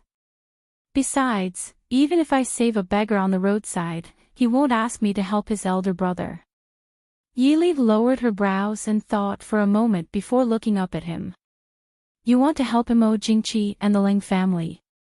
Mo Xiaoyao leisurely leaned against the carriage and said with a smile, my wife is so smart. This is just a small trick. Mo Jingqi will understand it later. However, as long as Mo Jingqi has the slightest suspicion, even if he knows it in his heart, he can't help but guard against Leng Qingyu. This way, it will be easier for us to add fuel to the fire in the future. Yili understood that this was paving the way in advance. If Mo Jingqi and the Ding King's manor were at peace in the future, Leng Qingyu would naturally be his confidant. If it was inevitable, Mo Jingqi's trusted aides would naturally be eliminated by the Ding King's manor. Thinking of Mo Xiaoyao's long journey in more than a month, Yili couldn't help but frown. For some reason, there was a faint uneasiness in her heart. What's wrong, Lili? Mo Xiaoyao looked down at her deeply furrowed brows and asked softly. Yili looked up at him. What are your plans for going to the northern tribes? Mo Xiaoyao said with a smile, don't worry, Lili. The northern tribes won't attack me openly. Although there are many things in the dark, who has the Ding King's manor been afraid of for so many years? Yili frowned. It's better to be careful. Knowing that she was worried about him, Mo Xiaoyao took her into his arms and said softly, I know. Don't worry, Lili. I'll come back safely. Yili nodded heavily, one hand unconsciously grasping Mo Xiaoyao's lapel. The next morning, while Yili was still practicing martial arts on the training ground, Director Mo hurried to report that the prince of the northern tribes had asked for an audience. Yili also knew that there was only a little more than a month's time. Not only did she have to choose a suitable bride, but more importantly, she also had to teach the bride the etiquette and rules of the royal family. This was not something that could be done in a day. Since the founding of the Dechu state, they had never sent their princesses to foreign countries for political marriages. Even if the marriage was really arranged, it would take nearly a year's time. This time, Mo Jingqi suddenly agreed to the marriage with the northern tribes. The conditions of both sides were relaxed as if it was child's play. Although no one really treated this marriage as a big deal, they still had to go through the motions on the surface. Is the prince here? Yili threw her sword back into the sheath hanging at the side. Director Mo said, Feng San young master came early this morning to request an audience with the prince. The prince has gone out. Yili nodded. Invite Prince Yelu to the hall. Also, send over the list of the capital's noble ladies that was organized a few days ago. Princess Consort, this Prince Ding mansion's door is really not easy to enter. Before Chief Steward Mo could answer, Yelu Ye's laughter came from afar. Outside the crescent-shaped door, Yelu Yi narrowed his eyes at the guards of the Ding King's manor blocking his way. His expression didn't change, but he felt regretful that he couldn't force his way in. As expected of the Ding King's manor that had caused so many assassins and spies to return in failure. The security was more than 10 times better than the Dechu state's palace. Looking at the indifferent guards in front of him, Yelu Yi didn't force his way in. As long as these people didn't let him in, he definitely wouldn't be able to break through the encirclement in a short time. Besides, angering the beauty was not worth it.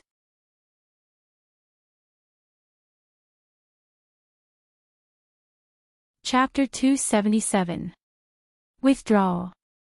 Yili appeared behind the guards with Chief Steward Mo and said softly.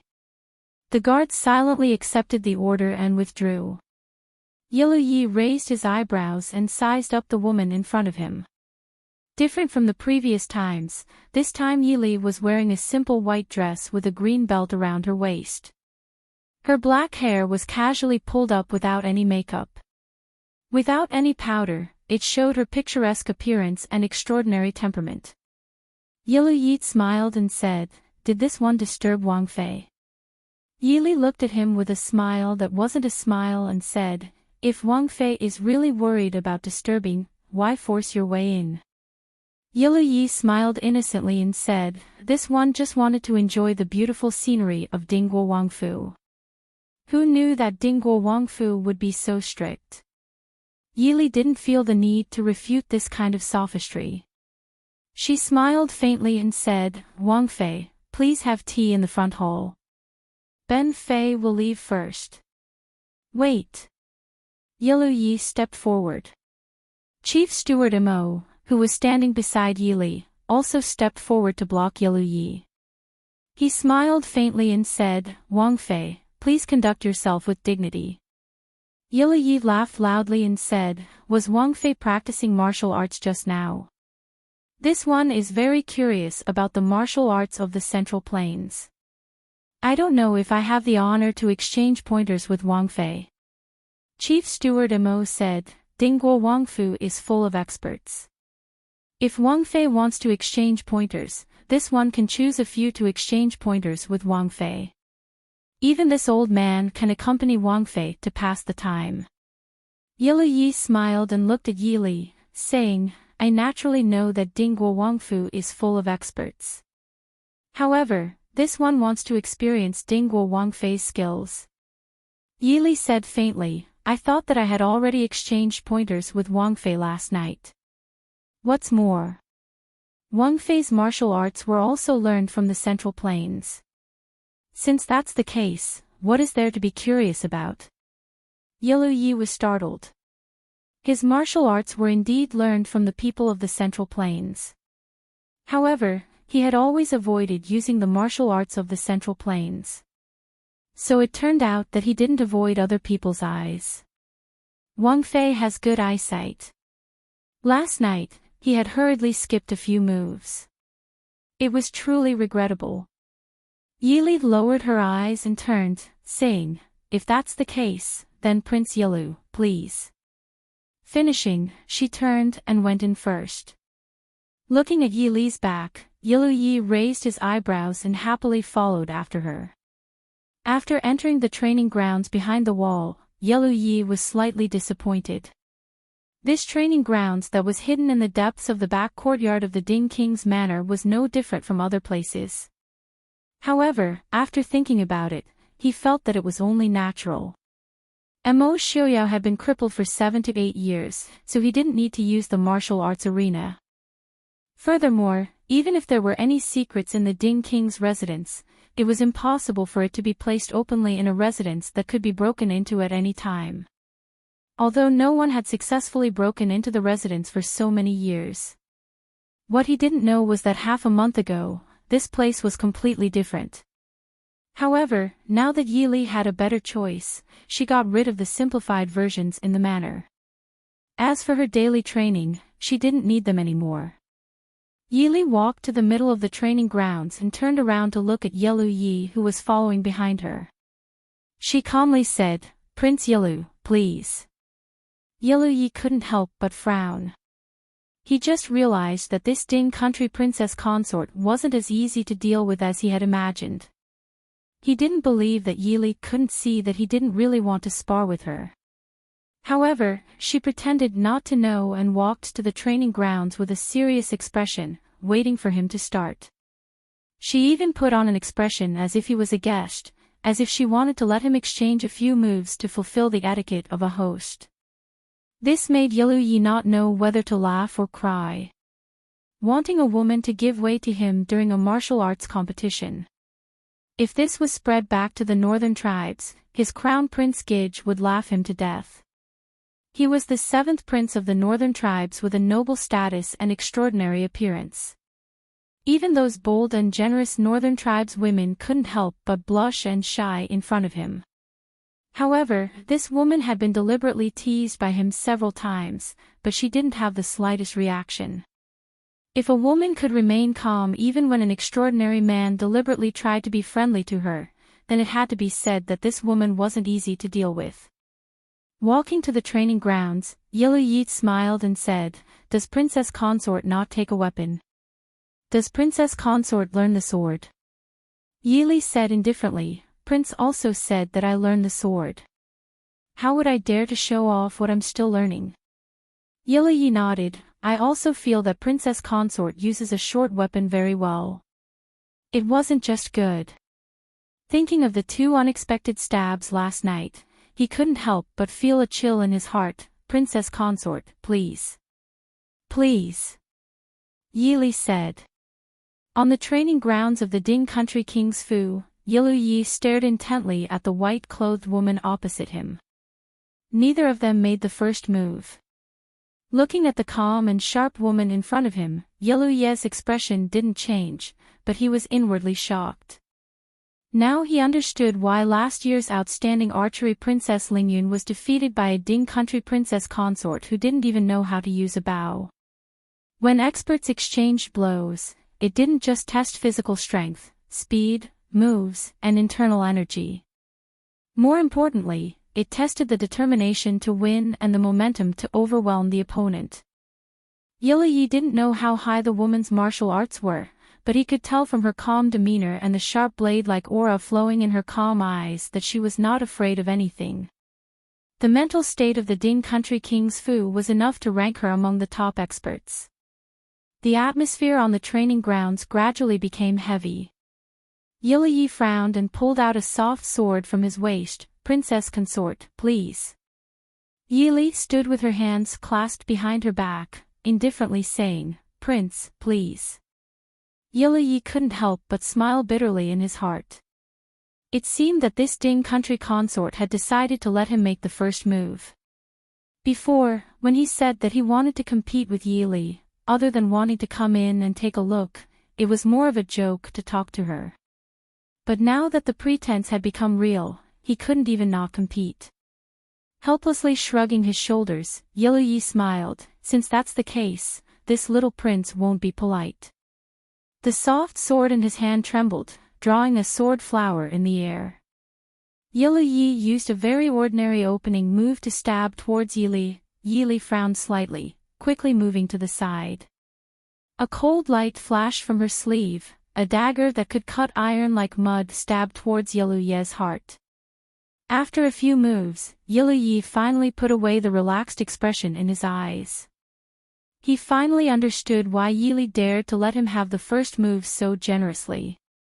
It wasn't because she was arrogant or ignorant, but because she really did have the strength to match her opponent. After several moves, Yellow Yi had already discovered that if he persisted in using this kind of tepid sword style, he wouldn't be able to defeat this seemingly delicate white-clothed woman in front of him. Yeely's moves were swift and fierce, each move hiding a murderous intent. Completely different from the gentle and beautiful moves of the average woman, she didn't care whether the moves looked good or not. The only thing she cared about was whether the moves were useful or not. In the beginning, clearing out the enemy made Yellow Yi's hands and feet somewhat tied. Understanding Yeely's strength, Yellow Yi didn't want to give in anymore. The soft sword in his hand trembled, his moves also becoming swift and fierce. The northern tribes people were innately valiant. Originally, they weren't suited to learn such a feminine weapon like the soft sword, but Yellow Yi's swordsmanship was very good. But from that night when he fought with Mu Yang, Yeely could see that Yellow Yi didn't purely walk the feminine path. His masculine martial arts were also very good. It could be said that he was a rare martial arts master that combined strength and gentleness.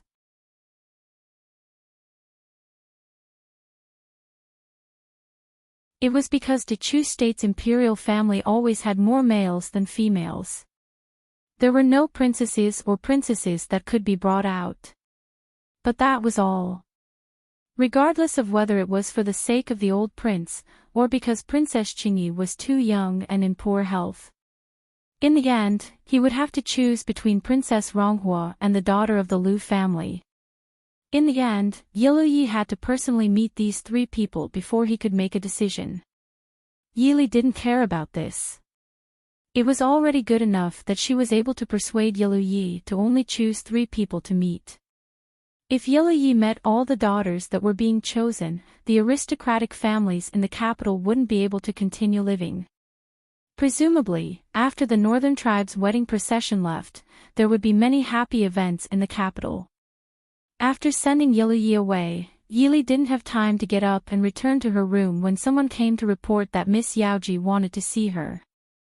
With Yaoji's status, she naturally couldn't be invited into the manor like Yiluyi and wait to report to the princess consort. She could only wait outside the manor's side door to see if the princess consort would see her. Yili was stunned. She had been so busy these 2 days that she had forgotten about Yaoji. She frowned and said, "Let her in." After a while, Yaoji followed the servant girl in. Different from her usual enchanting attire, this time Yaoji was only wearing an ordinary autumn-colored robe. She looked less beautiful and more delicate, like an ordinary woman of a good family. "Greetings to Princess Consort." Yaoji bowed her head slightly. Yili waved her hand and said, "No need. But if you have something to say, sit down and talk." Yaoji raised her head to look at her and thanked her in a low voice. "I didn't think that Princess Consort would be willing to see me." Yili smiled faintly and said, "If you were so sure that I wouldn't see you, why would you come?" Even though they hadn't interacted much, but Yili could see that Yaoji was a very proud woman and wouldn't come to ask for a rebuff. Yaoji stilled and then nodded with a bitter smile, saying, "Princess Consort is right." Yili looked at her thin and pale face and hesitated before asking, "Are you well?" Yaoji smiled faintly and said, "What is there to be well about? I shamelessly came today to ask for Princess Consort's help." Yili nodded and said, "Speak. If I can help, I won't refuse." Yaoji said, "I plan to close Qingqing Lane, but it's fine if I'm alone, but there are many girls in Qingqing Lane, they are all people with hard lives. If I don't care about them, they may go to other brothels, and I don't know where they will end up. Originally, I wronged them, so I want to ask Princess Consort if the Prince Ding Mansion is willing to buy Qingqing Lane. Yaoji is willing to sell it at half price, as long as you can take care of the old people in Qingqing Lane." Yili frowned slightly and said, "Qingqing Lane is known as the #1 brothel in Jing City. If you want to sell it, there will be many people fighting to buy it. Why do you?" Yaoji's smile was bitter. She looked at Yili and said, "Do you think I don't know what kind of people do the brothel business in Jing City? I don't know how Qingqing Lane will be ruined in the hands of those people. Also, I hope that the news of Qingqing Lane changing owners will not spread for at least half a year." Yili frowned and immediately understood Yaoji's intention. "What do you plan to do?" Yaoji lowered her head and unconsciously stroked her still flat stomach. She smiled faintly and said, "Go to the south to take a look. The climate in the south is much more comfortable than in Jing City, isn't it? I've saved a lot of money these years. Even if I want to live a good life, it won't be a problem." Yili frowned slightly. She wasn't asking about money. Even a dancer at Yaoji's level didn't have to worry about money. But not to mention the instability in the south, Yaoji's body wasn't suitable to travel thousands of li to Jiangnan. Rubbing her brows, Yili changed the topic and asked, "Feng San has already returned to Jing City. You haven't seen him yet, right?" Yaoji smiled and said, "He came to see me yesterday morning, but he was very busy. So, Princess, you don't have to tell him about my messy affairs." Yili said, I thought you had a good relationship with Feng-san.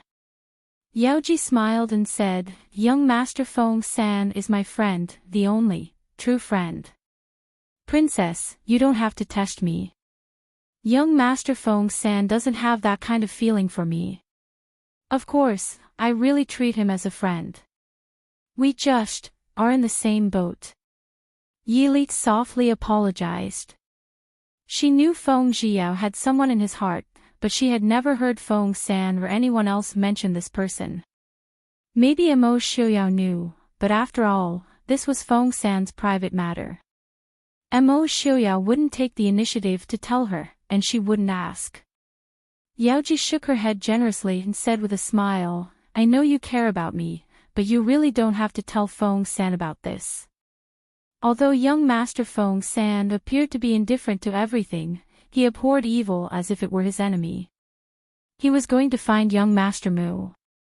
I've already told him that we've already made things clear, so the marriage between Marquis Muyang's mansion and Sun family has nothing to do with me.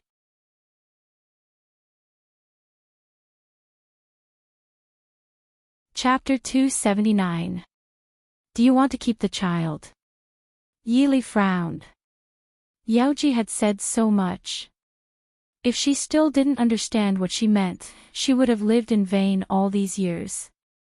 It was not that she was cruel, but in this era, not to mention Yaoji's identity, even an ordinary woman would have a hard time if she had an unmarried child, and it would be even worse for the child in the future. Yaoji looked at her, and a touch of tenderness flashed across her beautiful face. She nodded and said, yes, this is my child. Princess, don't worry. Since I have said that I will cut off all ties with Mu Yang, I will never use this child to entangle with him in the future. After leaving the capital this time, I don't plan to come back.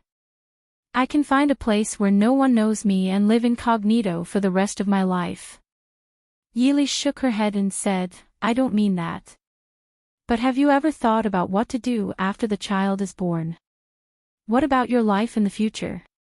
Even if you raise the child alone, you will have enough money to spend. But what about after the child grows up? When the daughter gets married, which man doesn't need a clean family background for his future?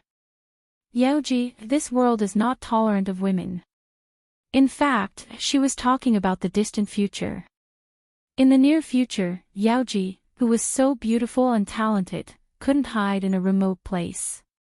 In a prosperous city, it was even more difficult for a beautiful woman to survive alone. Yaoji looked sad, and her eyes were full of sadness and helplessness. She stroked her abdomen with her jade-like hand and gritted her teeth. I know all these, but this is my child. Yili was speechless. Women in this era were not as easy as those in her previous life who thought abortion was as easy as eating food. Even though Yaoji was a prostitute, she was still soft-hearted to her own child, let alone the child of her and her beloved man. With Yaoji's temperament, Mu Yang must love her very much if she was willing to give herself to him. Unfortunately, even such a woman could be irrational sometimes. After a moment of silence, Yaoji raised her head and said to Yili, Princess, I understand what you said. Thank you for your concern, but I have decided about the child. I don't know about Qingqing Lane. Yili sighed slightly and nodded, I will buy Qingqing Lane. Since you have made up your mind, I won't say anything more. Take care of yourself. I'll have someone send you the banknotes later. Yaoji said gratefully, Thank you, Your Highness. Yili gently shook her head. Take care. Goodbye. After seeing Yaoji off, Yili was still sitting in the parlor, lost in thought. She didn't even notice when Mo Xiuyao came in.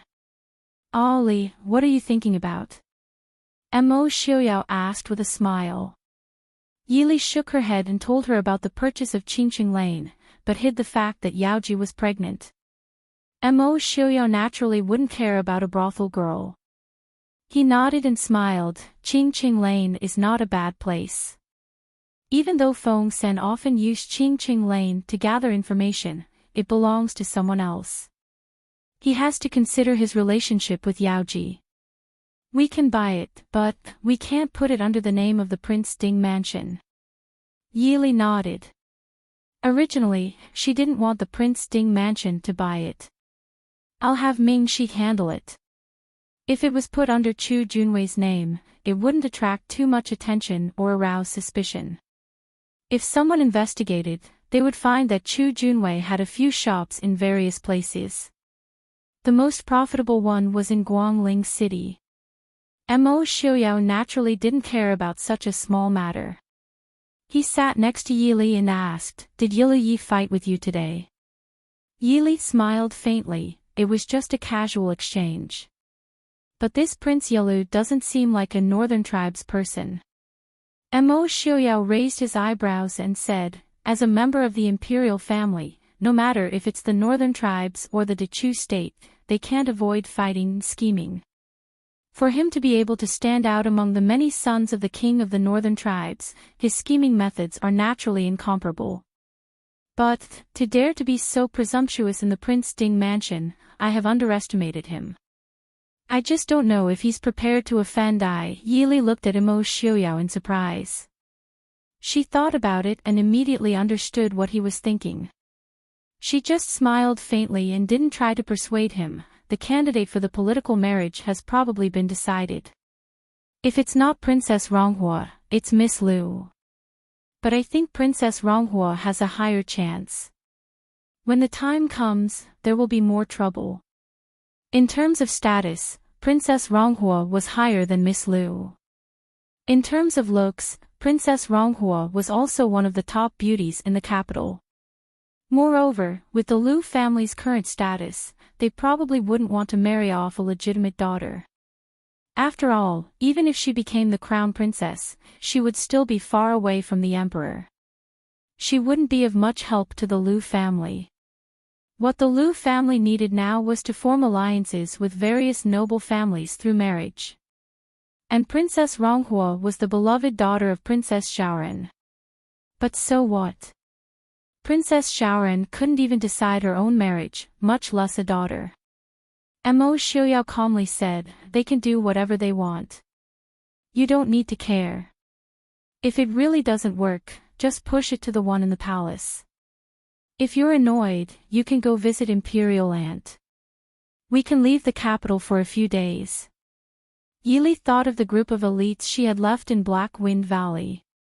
She couldn't help but smile. "That's fine. In a few days, I'll be going out to do something." Because Yilu Yi had accepted Yili's suggestion to secretly observe the candidates, Yili threw this matter to the side. As expected, 2 days later, when the Northern Tribe's envoy arrived in the capital, the results of Yilu Yi's selection were announced. In the end, Princess Ronghua was chosen for the political marriage. Princess Ronghua was obviously the most suitable one in terms of status, age, and personality.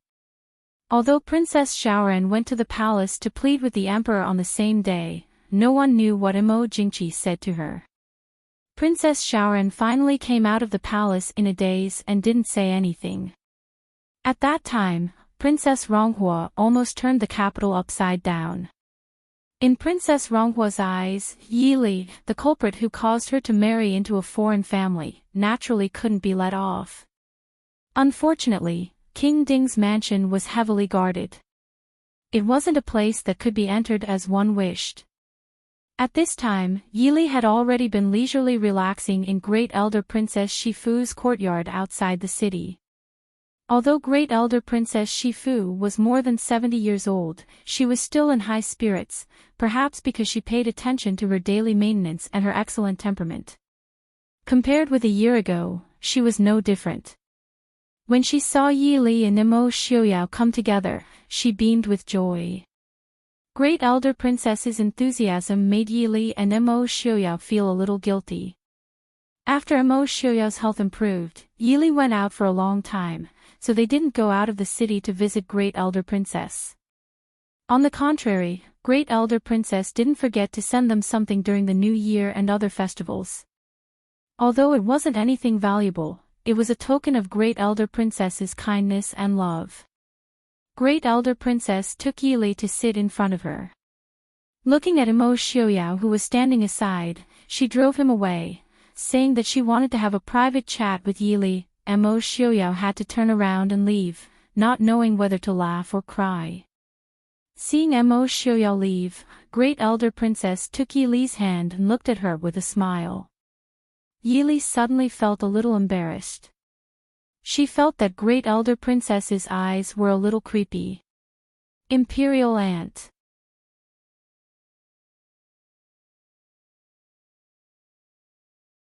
Chapter 280.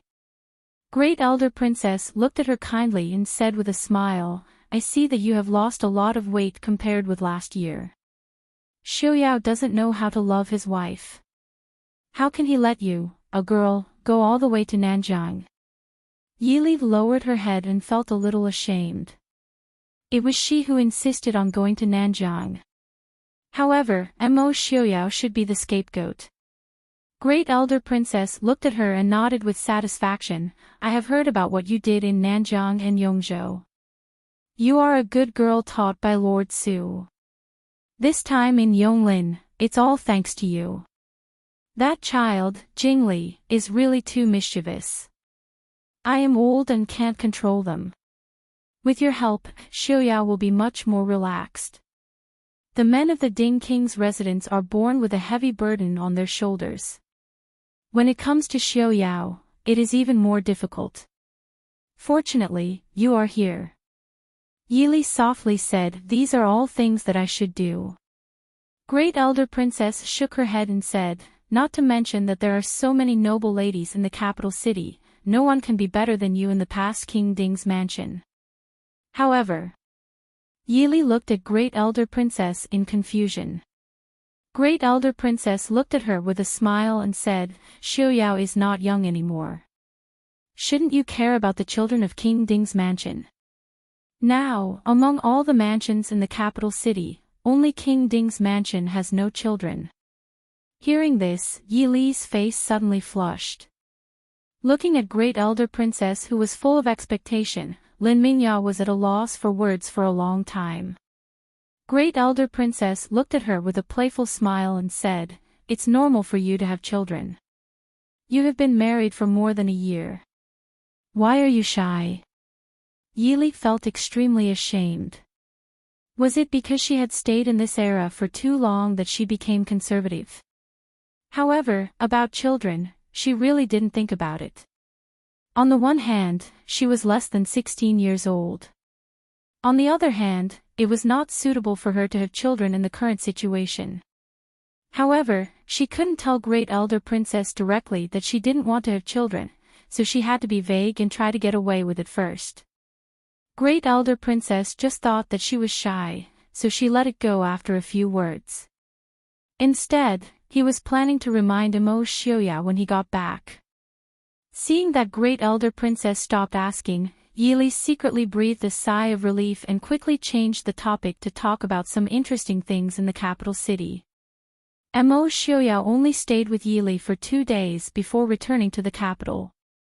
The northern tribes' envoys had all arrived in the capital, and as the prince in charge of this political marriage, he naturally could not avoid meeting them.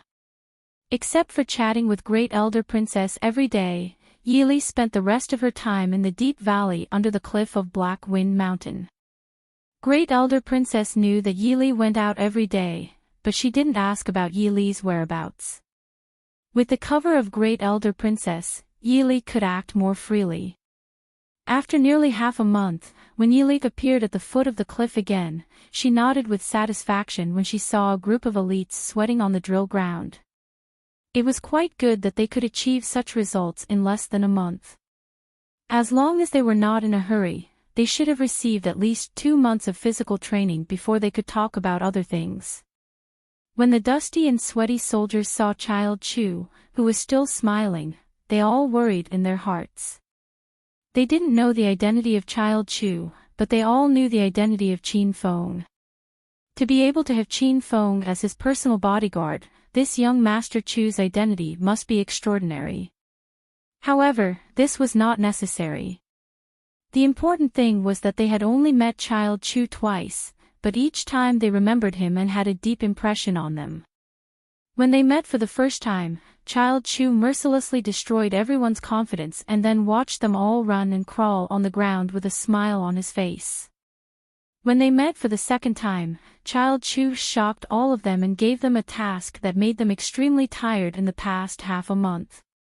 And this time, what would Child Chu bring? Everyone, although I haven't seen you for half a month, Qin Feng has reported your training to me. I'm very satisfied. In particular, you are the first batch of people to receive the training, and none of you fell behind. But it's just the most basic physical training before. You didn't fall behind, which means that your physical fitness and potential are good. From today on, you will start to receive more detailed training. Of course, the original physical training will continue every day. The soldiers couldn't help but wail in their hearts, which meant that they had to squeeze out time from the hard training every day to learn other things. Obviously, the training in the past half a month was effective. At least these soldiers from several different teams now had a very good sense of discipline. Even if they complained in their hearts, they still stood upright on the surface. Yili nodded with satisfaction in her heart and said, "Stand out when I call your name." She lowered her head and opened the file in her hand. Yili called out 7 or 8 names, and the people who were called out walked out and stood in another line. Without exception, all of these people had their own skills and were relatively knowledgeable. Yili looked at the people selected by Qin Feng and said, "You guys wait for me at a training ground 10 miles to the southeast." A few soldiers who were specially selected hesitated, and one of them stepped out and said, "Child Chu, may I ask what we are going to do? Why don't we train together?" Yili smiled and said, "Because I think you guys need some different training." "Of course. I should ask for your opinion first. Are you afraid of death?" The soldiers suddenly felt insulted, and they angrily stared at Yili. "If we're afraid of death, we're not a Maoist army. Only cowards are afraid of death. We're not afraid of death, but we want to know what we're going to do. At least we don't want to die without knowing why." Yili didn't get angry, and nodded with a smile. "Very good, I like people who have their own ideas. But now, the first thing you need to do is to obey, the second is to completely obey, and the third is to absolutely obey. Do you understand?" Yili's calm and solemn voice stunned everyone, and the training ground suddenly quieted down. No matter if it was the soldiers who were called out or the soldiers who were left behind, they all stopped talking and said in unison, "Understood." "Very good, then run now, 15 minutes. The people who were called out didn't hesitate to turn around and run out of the training ground, disappearing into the dense forest. Yili looked back at the people who were left behind, and said with a smile, "Don't worry about them, I won't really send them to their deaths. Now you should worry about yourselves. What you're going to learn next is weight training, fully armed swimming training, wilderness survival training, breakout and anti-breakout training, infiltration and anti-infiltration training, as well as infiltration and intelligence gathering training. Your instructor will arrive early tomorrow morning, and the final assessment is set for 2 months later. I can tell you what the assessment is first, so it's fine if you're mentally prepared. Carry a weight of 40 jin, carry a day's worth of army rations, and survive in the wilderness for 7 days. The objective of the mission is to ambush a Black Cloud Cavalry and Shadow Guard allied army 1,200 li away from here. The requirements are that there will be 2 teams searching for you along the way, and they will ambush you at any time. You're not allowed to steal food, cattle, or horses from the farmers along the way. You're not allowed to reveal your identity, and you're not allowed to be caught by the local troops or patrolling soldiers.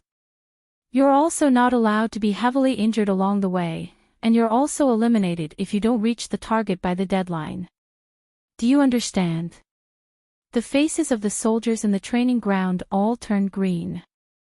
They originally thought that their training was very tough, but young Master Chu always knew how to make it even harder for them. Compared to the later training, the current training was simply like retirement.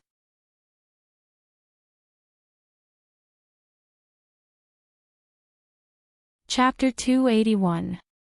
Yili raised an eyebrow as she looked at them and said, "You should be grateful that it isn't winter right now. Otherwise, your days would be even harder. But don't worry, I will make it up to you this winter. Other than that, do you want to add in some heat resistance training?" No, this was what all the soldiers thought. Yili was not troubled. The weather in the north isn't very useful. There probably won't be any opportunities this year. After you pass, there will be a chance to bring more comrades to the south to train next year. For now, that's all. Qin Feng. Yes, young master. Qin Feng came forward. He was not very shocked by what Yili had said because he had already been tortured by Insan many times in the past few days. It was precisely because of this that he began to admire Yili even more. His loyalty to Yili was almost on par with his loyalty to Prince Ding. In Qin Feng's eyes, the Princess Ding he followed was a peerless genius. You could never imagine what kind of strange ideas Princess Ding had in her head. Just looking at how Princess Ding had used less than a year to train the shadow guards around her to this level, it could be seen how far away Princess Ding was. Thinking of Insan, Qin Feng followed Yili into the forest as he silently prayed for the soldiers. "Come with me." Yili turned back and said to him. Qin Feng responded and followed, throwing the pitiful soldiers behind him to the back of his mind. He was still struggling in the hands of others. How could he save them? The swamp forest, which was full of poisonous insects, poisonous plants, and traps, seemed to be flat ground under Yili's feet. Qin Feng carefully followed beside Yili, but was somewhat dismayed to find that the princess's movements were always faster than his. Just as he was about to make a move to kill the snake on the treetop, he heard a soft sound. A sharp dart had been fixed on the snake's 7-inch head, and it fell to the ground with a thud. Yili walked forward and looked down. She turned back and smiled at Qin Feng. 100-flower snake, not poisonous. It has good practical and medicinal value. Take it back to Mr. Qin. Maybe he will teach you a few ways to identify poisons. Haven't you been learning this recently? Qin Feng nodded. He walked over and carefully put away the dead snake.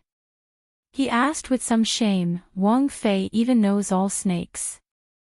Yili replied without any guilt, "I know most of the poisonous ones.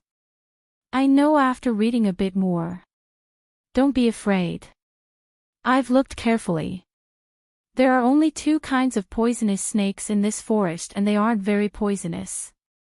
Even if it isn't fatal, when they come in for training, I will find a few skilled doctors to stay here."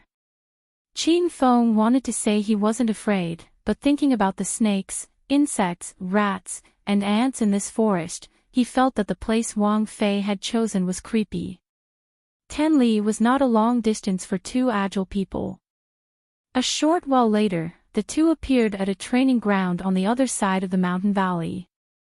What surprised Qin Feng was that this training ground, which he had thought would be even harsher, was not as he had imagined. This place was still near the edge of the mountain valley. Because of the terrain, it was even brighter and more comfortable than the bottom of the cliff where they were. The sunlight shone on this place. A small courtyard stood by the stream by the forest. The people who had been called out were standing on the grass in front of the courtyard, waiting for their arrival. Yili swept a look across the 7 people. Even though their faces and bodies had some small scratches, they were not serious. She nodded in satisfaction and said, "It seems that you have trained well. I know that you have doubts about me separating you out. But that is not important. The reason I did this is because your future studies will be different from theirs. Similarly, the missions you will perform in the future will be different from theirs." One of them stood and asked, "What's the difference?" Yili said calmly, "Their future missions will be small-scale fierce battles, such as sneak attacks, rescue, protection, sniping and so on. As for you guys, you may not need to fight. What I need more is your brains. What you need to do in the future is to hide, explore, analyze, and pass on information. Of course, it may be assassinations, guards, etc. The soldiers frowned and looked at each other. Young Master Chu wants us to be spies. Spies? Yili raised an eyebrow and said, "You can say that. This is one of the missions you may need in the future. But I like to call it agents or spies. Compared to their military training, what you need to learn is the languages of other countries and even the local dialects. Psychological analysis, the customs of other countries, disguises, tracking and anti-tracking, the establishment and management of an intelligence network. Also, you need to learn all kinds of tools, fighting, close combat, assassination, etc. You are all chosen from these dozens of elites. Whether it is your family background, ability, knowledge, or intelligence, you are the most suitable candidates. Even though you are different from them, you are still part of the Maoist army. The promises I made last time are still valid. Also, if you die in the line of duty or get injured, the pension and relocation expenses will be 3 times. Of course, before that, you have the opportunity to withdraw. Those who withdraw can return to the other side to continue training. The few people were silent for a while. These people were the ones with the most potential in this group. They quickly made a decision. Even though they did not know who this young Master Chu was, they felt that he was different from the other generals. The things he said were both novel and attractive to them. It was as if it would bring a different journey to their future. As men, who did not want to be famous? Who did not want to be successful? Compared to those illiterate people who only knew how to obey, they thought more clearly. Reporting to young master, we will stay. Yili raised an eyebrow. She looked at them with a faint smile and said, "You really do not fear death. I will not lie to you. You should know that whether it is spying or training, it is a very dangerous matter. And even if there is no danger to your life, you may never be able to return home or see your family. This subordinate understands. I believe that the prince and princess will take good care of our families." These words were not bad. At least compared to other armies, the Maoist army treated their soldiers very well. Yili nodded and said, "Very good. No matter what, I will guarantee that your families will not have to worry about food or clothing. You can rest as you wish today. The training will start tomorrow." "Yes, young master." In the next few days, Yili would personally go to the valley under the Black Cloud Mountain to personally instruct the people she had chosen. Qin Feng, who had been learning by her side, benefited greatly. He admired Yili's abilities even more. Qin Feng could not understand. Wang Fei was clearly a young woman in her teens. How could she know so many things that people like them had never heard of before? Qin Feng thought of himself as smart, but he had to admit that if he wanted to master everything that Wang Fei taught him, he would need at least 10 or 20 years.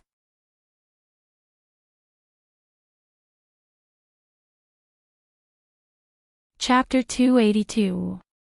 Yili also paid attention to the psychology and thoughts of these soldiers who had been selected to be trained as spies. So when she taught them, she would add in some of the stories of legendary agents from her previous life. Even though she didn't mention their names, it made these smart soldiers understand the importance of the missions they would have to undertake in the future, and that as spies were not as bad as they thought. Sometimes, they could even decide the outcome of a battle. The faint regret and dissatisfaction that they might have had in their hearts was buried by the new knowledge and skills that Yili had brought. "Wang Fei, do you already have a plan for this group of people?" Following beside Yili, Qin Feng asked curiously as he watched Yili bend over the table and write. Yili raised her head to look at him and said, "They can only be considered experiments. I don't know what kind of use they will have. Training a qualified spy was much more difficult than training 100 qualified elite soldiers, and it would take much more time. Also, I'm not very familiar with this area. Qin Feng smiled and said, this subordinate can't see that Wang Fei is unfamiliar with this area. Listening to what Wang Fei has taught these days, this subordinate feels that it is new. There are many things that I have never thought of before. I really don't understand how Wang Fei thought of them. Yili looked at him with a smile that wasn't a smile and asked, you really want to know? Qin Feng stilled and couldn't help but shrink his neck. He shook his head and said, this subordinate is just joking. The Su family had been scholars for generations. There were many famous scholars. It wasn't a big deal to have a genius like Wang Fei, right? Looking at the thick stack of files on the table, Qin Feng frowned and said, Wang Fei, if you want to train spies, why do you only choose men and not women? After all, women are less likely to attract suspicion. Yili glanced at him in exasperation and said, you think I haven't thought about it? How could it be so easy to find a suitable woman? Women don't have to be men. If it's a man, it's fine even if his appearance is mediocre, and it's less likely for people to be wary. But if it's a woman, she definitely needs to be extremely talented, beautiful and skillful. Otherwise, she won't even be able to get close to the enemy, let alone other things. Qin Feng nodded and said, Wang Fei is right. Yili said, in the future, you'll probably still be in charge of this. You should pay attention to whether there are any suitable candidates. As for the others, I will be returning to the capital in 2 days. These are all things that they still need to learn. You can take a look at them yourself. When this is over, I will ask someone else to teach them something else. I have 2 spots for admission to Lishan Academy. Once their training is over, you can pick 2 and send them over. Qin Feng was stunned. Lishan Academy was a place where many disciples of Dechu State's prestigious families could not squeeze into. These soldiers at the bottom of the military did not have good family backgrounds. No matter what Wang Fei wanted to do, it was a great grace for them to be able to study at Lishan Academy. Many thanks, Wang Fei. Yili waved her hand and said, there is no need to thank me. Try to choose younger ones.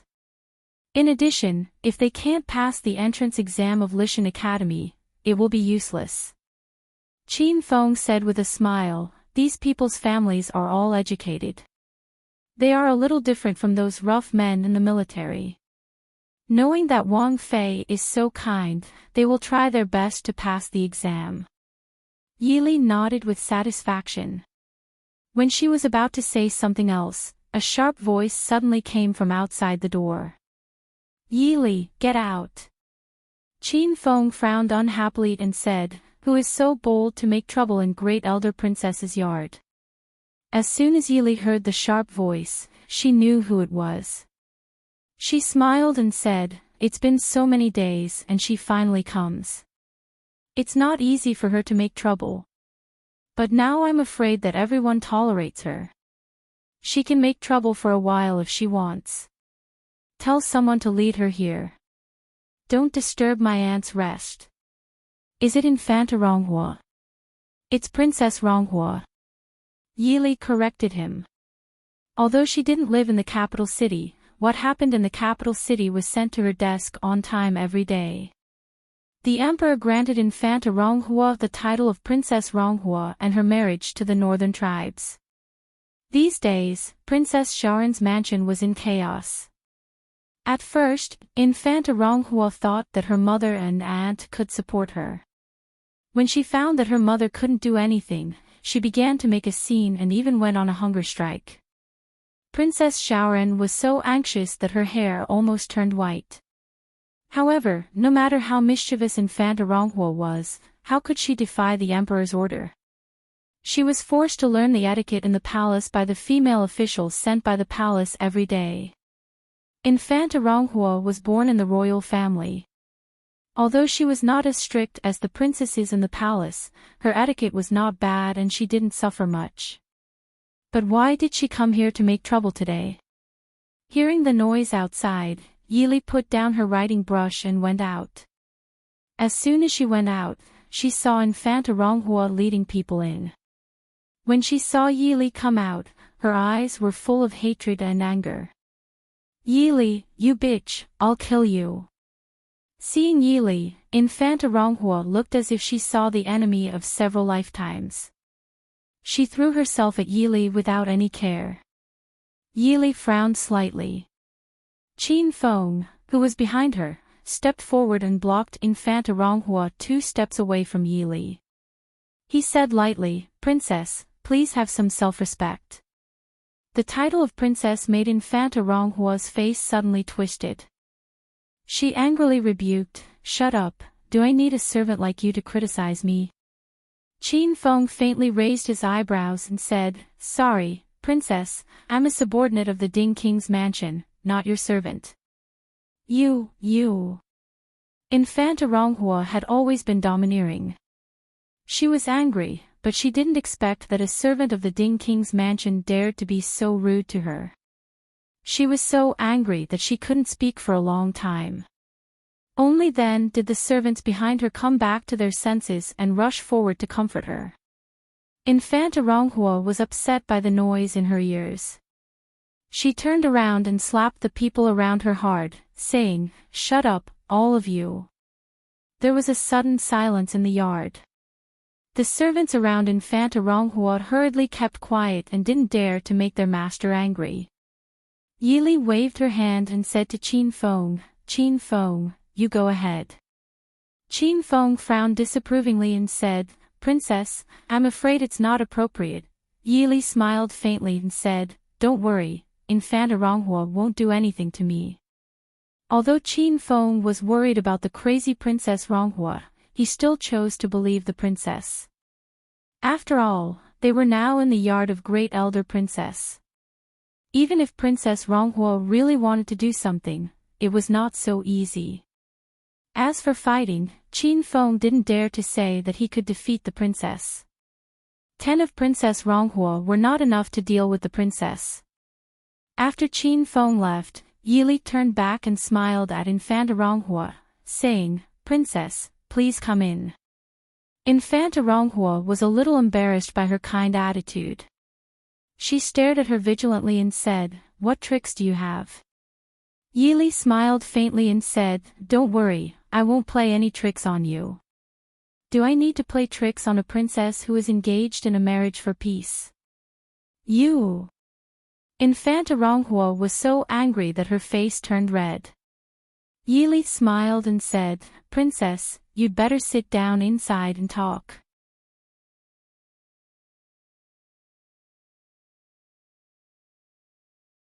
Chapter 283.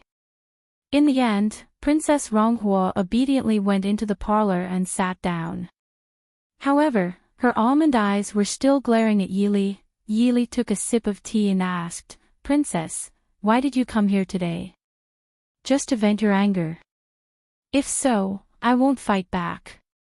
You can make a scene, curse, and smash things, as long as you're happy. But, what's the point? Can it change the situation now? Moreover, do you really think that you're marrying the northern tribes because of me?" Princess Ronghua was stunned, but soon she puffed up her cheeks and said, "Of course it's because of you. Who asked you to add me? Do you dare to say that you don't want to take revenge?" Yili raised her eyebrows and said, "Take revenge? You can think of it that way, but the order was given by the emperor. I just chose the most suitable person. In the end, the one who chose you was not me." Princess Ronghua said angrily, "Why didn't you cross out my name?" Yili looked at her with some amusement and asked, "Why should I cross out your name?" Was she familiar with Princess Ronghua? Did they have a good relationship? "I don't want to marry. The barbarians of the northern tribes are so vulgar and ugly." Looking at Princess Ronghua's proud face finally showing a trace of fear and weakness, Yili sighed in her heart. Who wants to marry? Princess Ronghua was stunned and couldn't speak for a long time. Yes, the northern tribes was not a good place. Who would be willing to marry a daughter of a noble family? Yili had no friendship with her and even had some animosity. Why would she help her cross out her name? Looking at Princess Ronghua stubbornly biting her lips and holding back her tears, Yili shook her head in her heart. Although she didn't like Princess Ronghua, she didn't hate her. Princess Ronghua was indeed domineering and arrogant, but at the same time, she was straightforward. At least she was easier to get along with than those women who were full of schemes. Princess, why did you come out of the city today? Did you come to beat me up to vent your anger? Do you want me to beat you up? Princess Ronghua asked. Yili smiled and shook her head. The porcelain cup in her hand shattered as she said indifferently, "You can't beat me." You! Princess Ronghua glared at her angrily. She felt that this woman was treating her like a monkey. Yili looked at her calmly and said, "The marriage cannot be changed. If Princess has the time to be angry with me, why don't you think about what to do in the future?" A trace of sadness and helplessness flashed in Princess Ronghua's eyes. She snorted and said, "What else can we do?" She was waiting to be escorted to the northern tribes. When the northern tribes and the Dechu state fall out, they will either be banished to the cold palace or used as a sacrifice. No matter how spoiled and willful she was still born into the royal family. It wasn't that she didn't know about the benefits involved, it was just that she didn't need them in the past. Yi Li's eyes flashed. She put the broken teacup back on the table and said, "Princess, if you go to the northern tribes, you will be the crown princess of the northern tribes. As long as the northern tribes and the Dechu state have not fallen out, no one will do anything to you. As long as you are smart enough, you can survive in the northern tribes. In the future, you may have a chance to return to the Dechu state." Princess Ronghua didn't believe her and snorted, "Return to the Dechu state. It's easy for you to say. When that time comes, who will remember a princess in a marriage alliance?" Yili frowned and thought for a while. She took out an exquisite jade pendant and handed it to Princess Ronghua. She said, "Princess, take this. In the future, if your life is in danger, the Ding Palace can save your life. This is a token. What do you want me to do?" Princess Ronghua was not a fool. Just as Yili said, their relationship was not good enough for Yili to help her. Yili said, "Take on the responsibility of a princess in a marriage alliance and the crown princess of the northern tribes. Do your best to assist the crown prince of the northern tribes." "I assist the crown prince of the northern tribes? Are you kidding me?" Princess Ronghua still had some self-awareness of her own ability. She could be an ordinary princess, but to assist the crown prince. Wasn't Yili thinking too highly of her? Yili said lightly, "You don't have to worry. Since I have said so, I will help you. If you trust me, in the future, if someone comes to you with the other jade pendant, you just have to trust him. In addition, once you arrive at the northern tribes, you can reveal some information to the crown prince of the northern tribes. Let him believe that you can help him. Otherwise, you will be killed by him once you arrive. The crown prince of the northern tribes will not be happy to be the crown princess of the Dechu state." Princess Ronghua looked at Yili with a complicated expression. She was born in the royal family and was even older than Yili by 2 or 3 years, but she had never thought so much. Was this the difference between being the crown princess and being an ordinary princess? If the crown prince of the northern tribes knows that I have a relationship with the Prince Ding mansion, how can he trust me? Princess Ronghua asked. Yili smiled, "Find a way to let him know that you can help him deal with Yelu Yi. When Xiao Yao sends you to the northern tribes, I will ask him to communicate with the crown prince." "And, why do you need the crown prince's trust? Do you really think that the northern tribes will accept a Dechu state as the future mother of the nation?" Although the northern tribes is a barbarian land, they value bloodlines more than other places. For hundreds of years, the northern tribes have never sent a queen from a foreign country. There is also no king of the northern tribes who has the bloodline of the northern tribes. Of course, if you can really attract Yilu Hong to change everything for you, I can also change my plan to support you. Princess Ronghua frowned in disgust when she thought of the rumored northern tribes people who were detestable. Although that Yilu Yi was not bad-looking, it was only not bad. There were thousands of men in Dechu State who were more handsome than him. Who knew what Yilu Hong looked like? That Yilu Ping from before was as ugly as a pig. Princess Ronghua took the jade in Yi Li's hand and said, "This is only a fair trade. Don't think that I will thank you." Yi Li pursed her lips and smiled, "No need to thank me. But princess should know that there are some things that cannot be known by too many people, right? I am not stupid." Princess Ronghua snorted coldly. Of course, she was not stupid. She knew that Yi Li was using her. But since ancient times, few princesses had good lives, let alone in a place like the northern tribes. At the very least, Yi Li had provided her with the means to survive. What did her cousin, who was high up in the palace, do? Other than sending people to teach her the etiquette that she had already learned, he did not even give her a word of advice. He only treated her as a flag that could be discarded at any time. Since that was the case, she could not be blamed for helping the Ding family. She also wanted to live. Yi Li nodded. There is still some time before departure. Princess, you should go and see Xiaoyang Royal Princess and the Empress more often. Princess Ronghua was puzzled. Yi Li smiled and said, "Those two are smart people.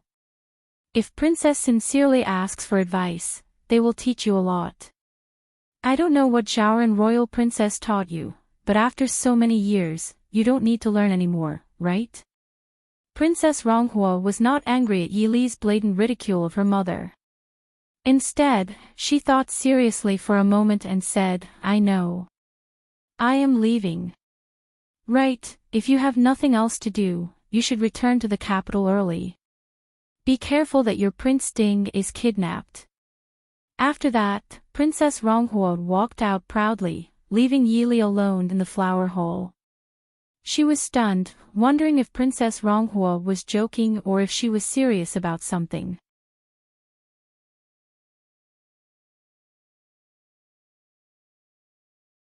Chapter 284.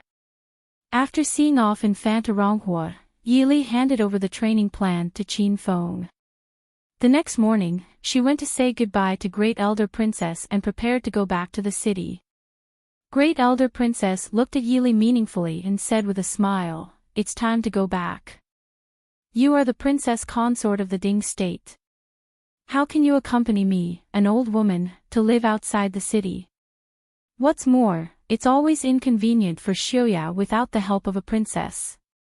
Hearing Great Elder Princess's words, Yi Li was slightly stunned and increasingly felt that there was something in the capital that she didn't know.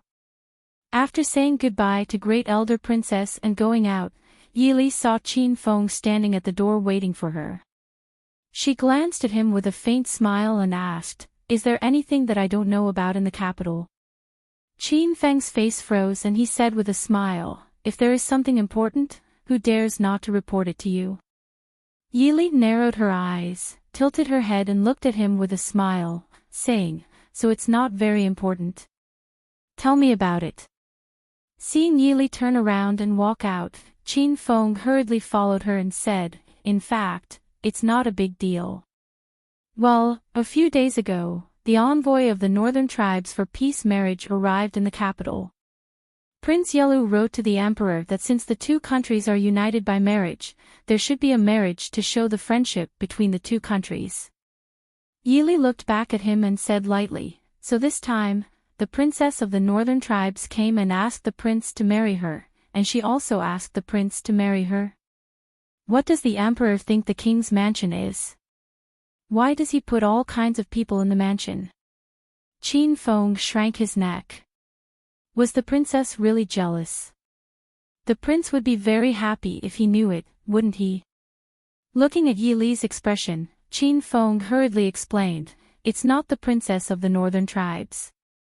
It's Helian Huimin, the adopted daughter of the winged cavalry general of the northern tribes, Helian Jin." Yi Li couldn't help but twitch the corner of her mouth. Helian Jin's goddaughter. Who didn't know that Helian Jin and Ding King's residents had a deep hatred as deep as the ocean? And this goddaughter. It seemed that the other party was indeed very confident to dare to come to Dechu State with such an identity. Why didn't I know? Your Highness, please calm down. Qin Feng hurriedly asked for forgiveness. Yi Li glanced coolly at him. Qin Feng finally remembered that Wang Fei did not like her subordinates to say this kind of nonsense. He hurriedly explained, "This is Prince's idea.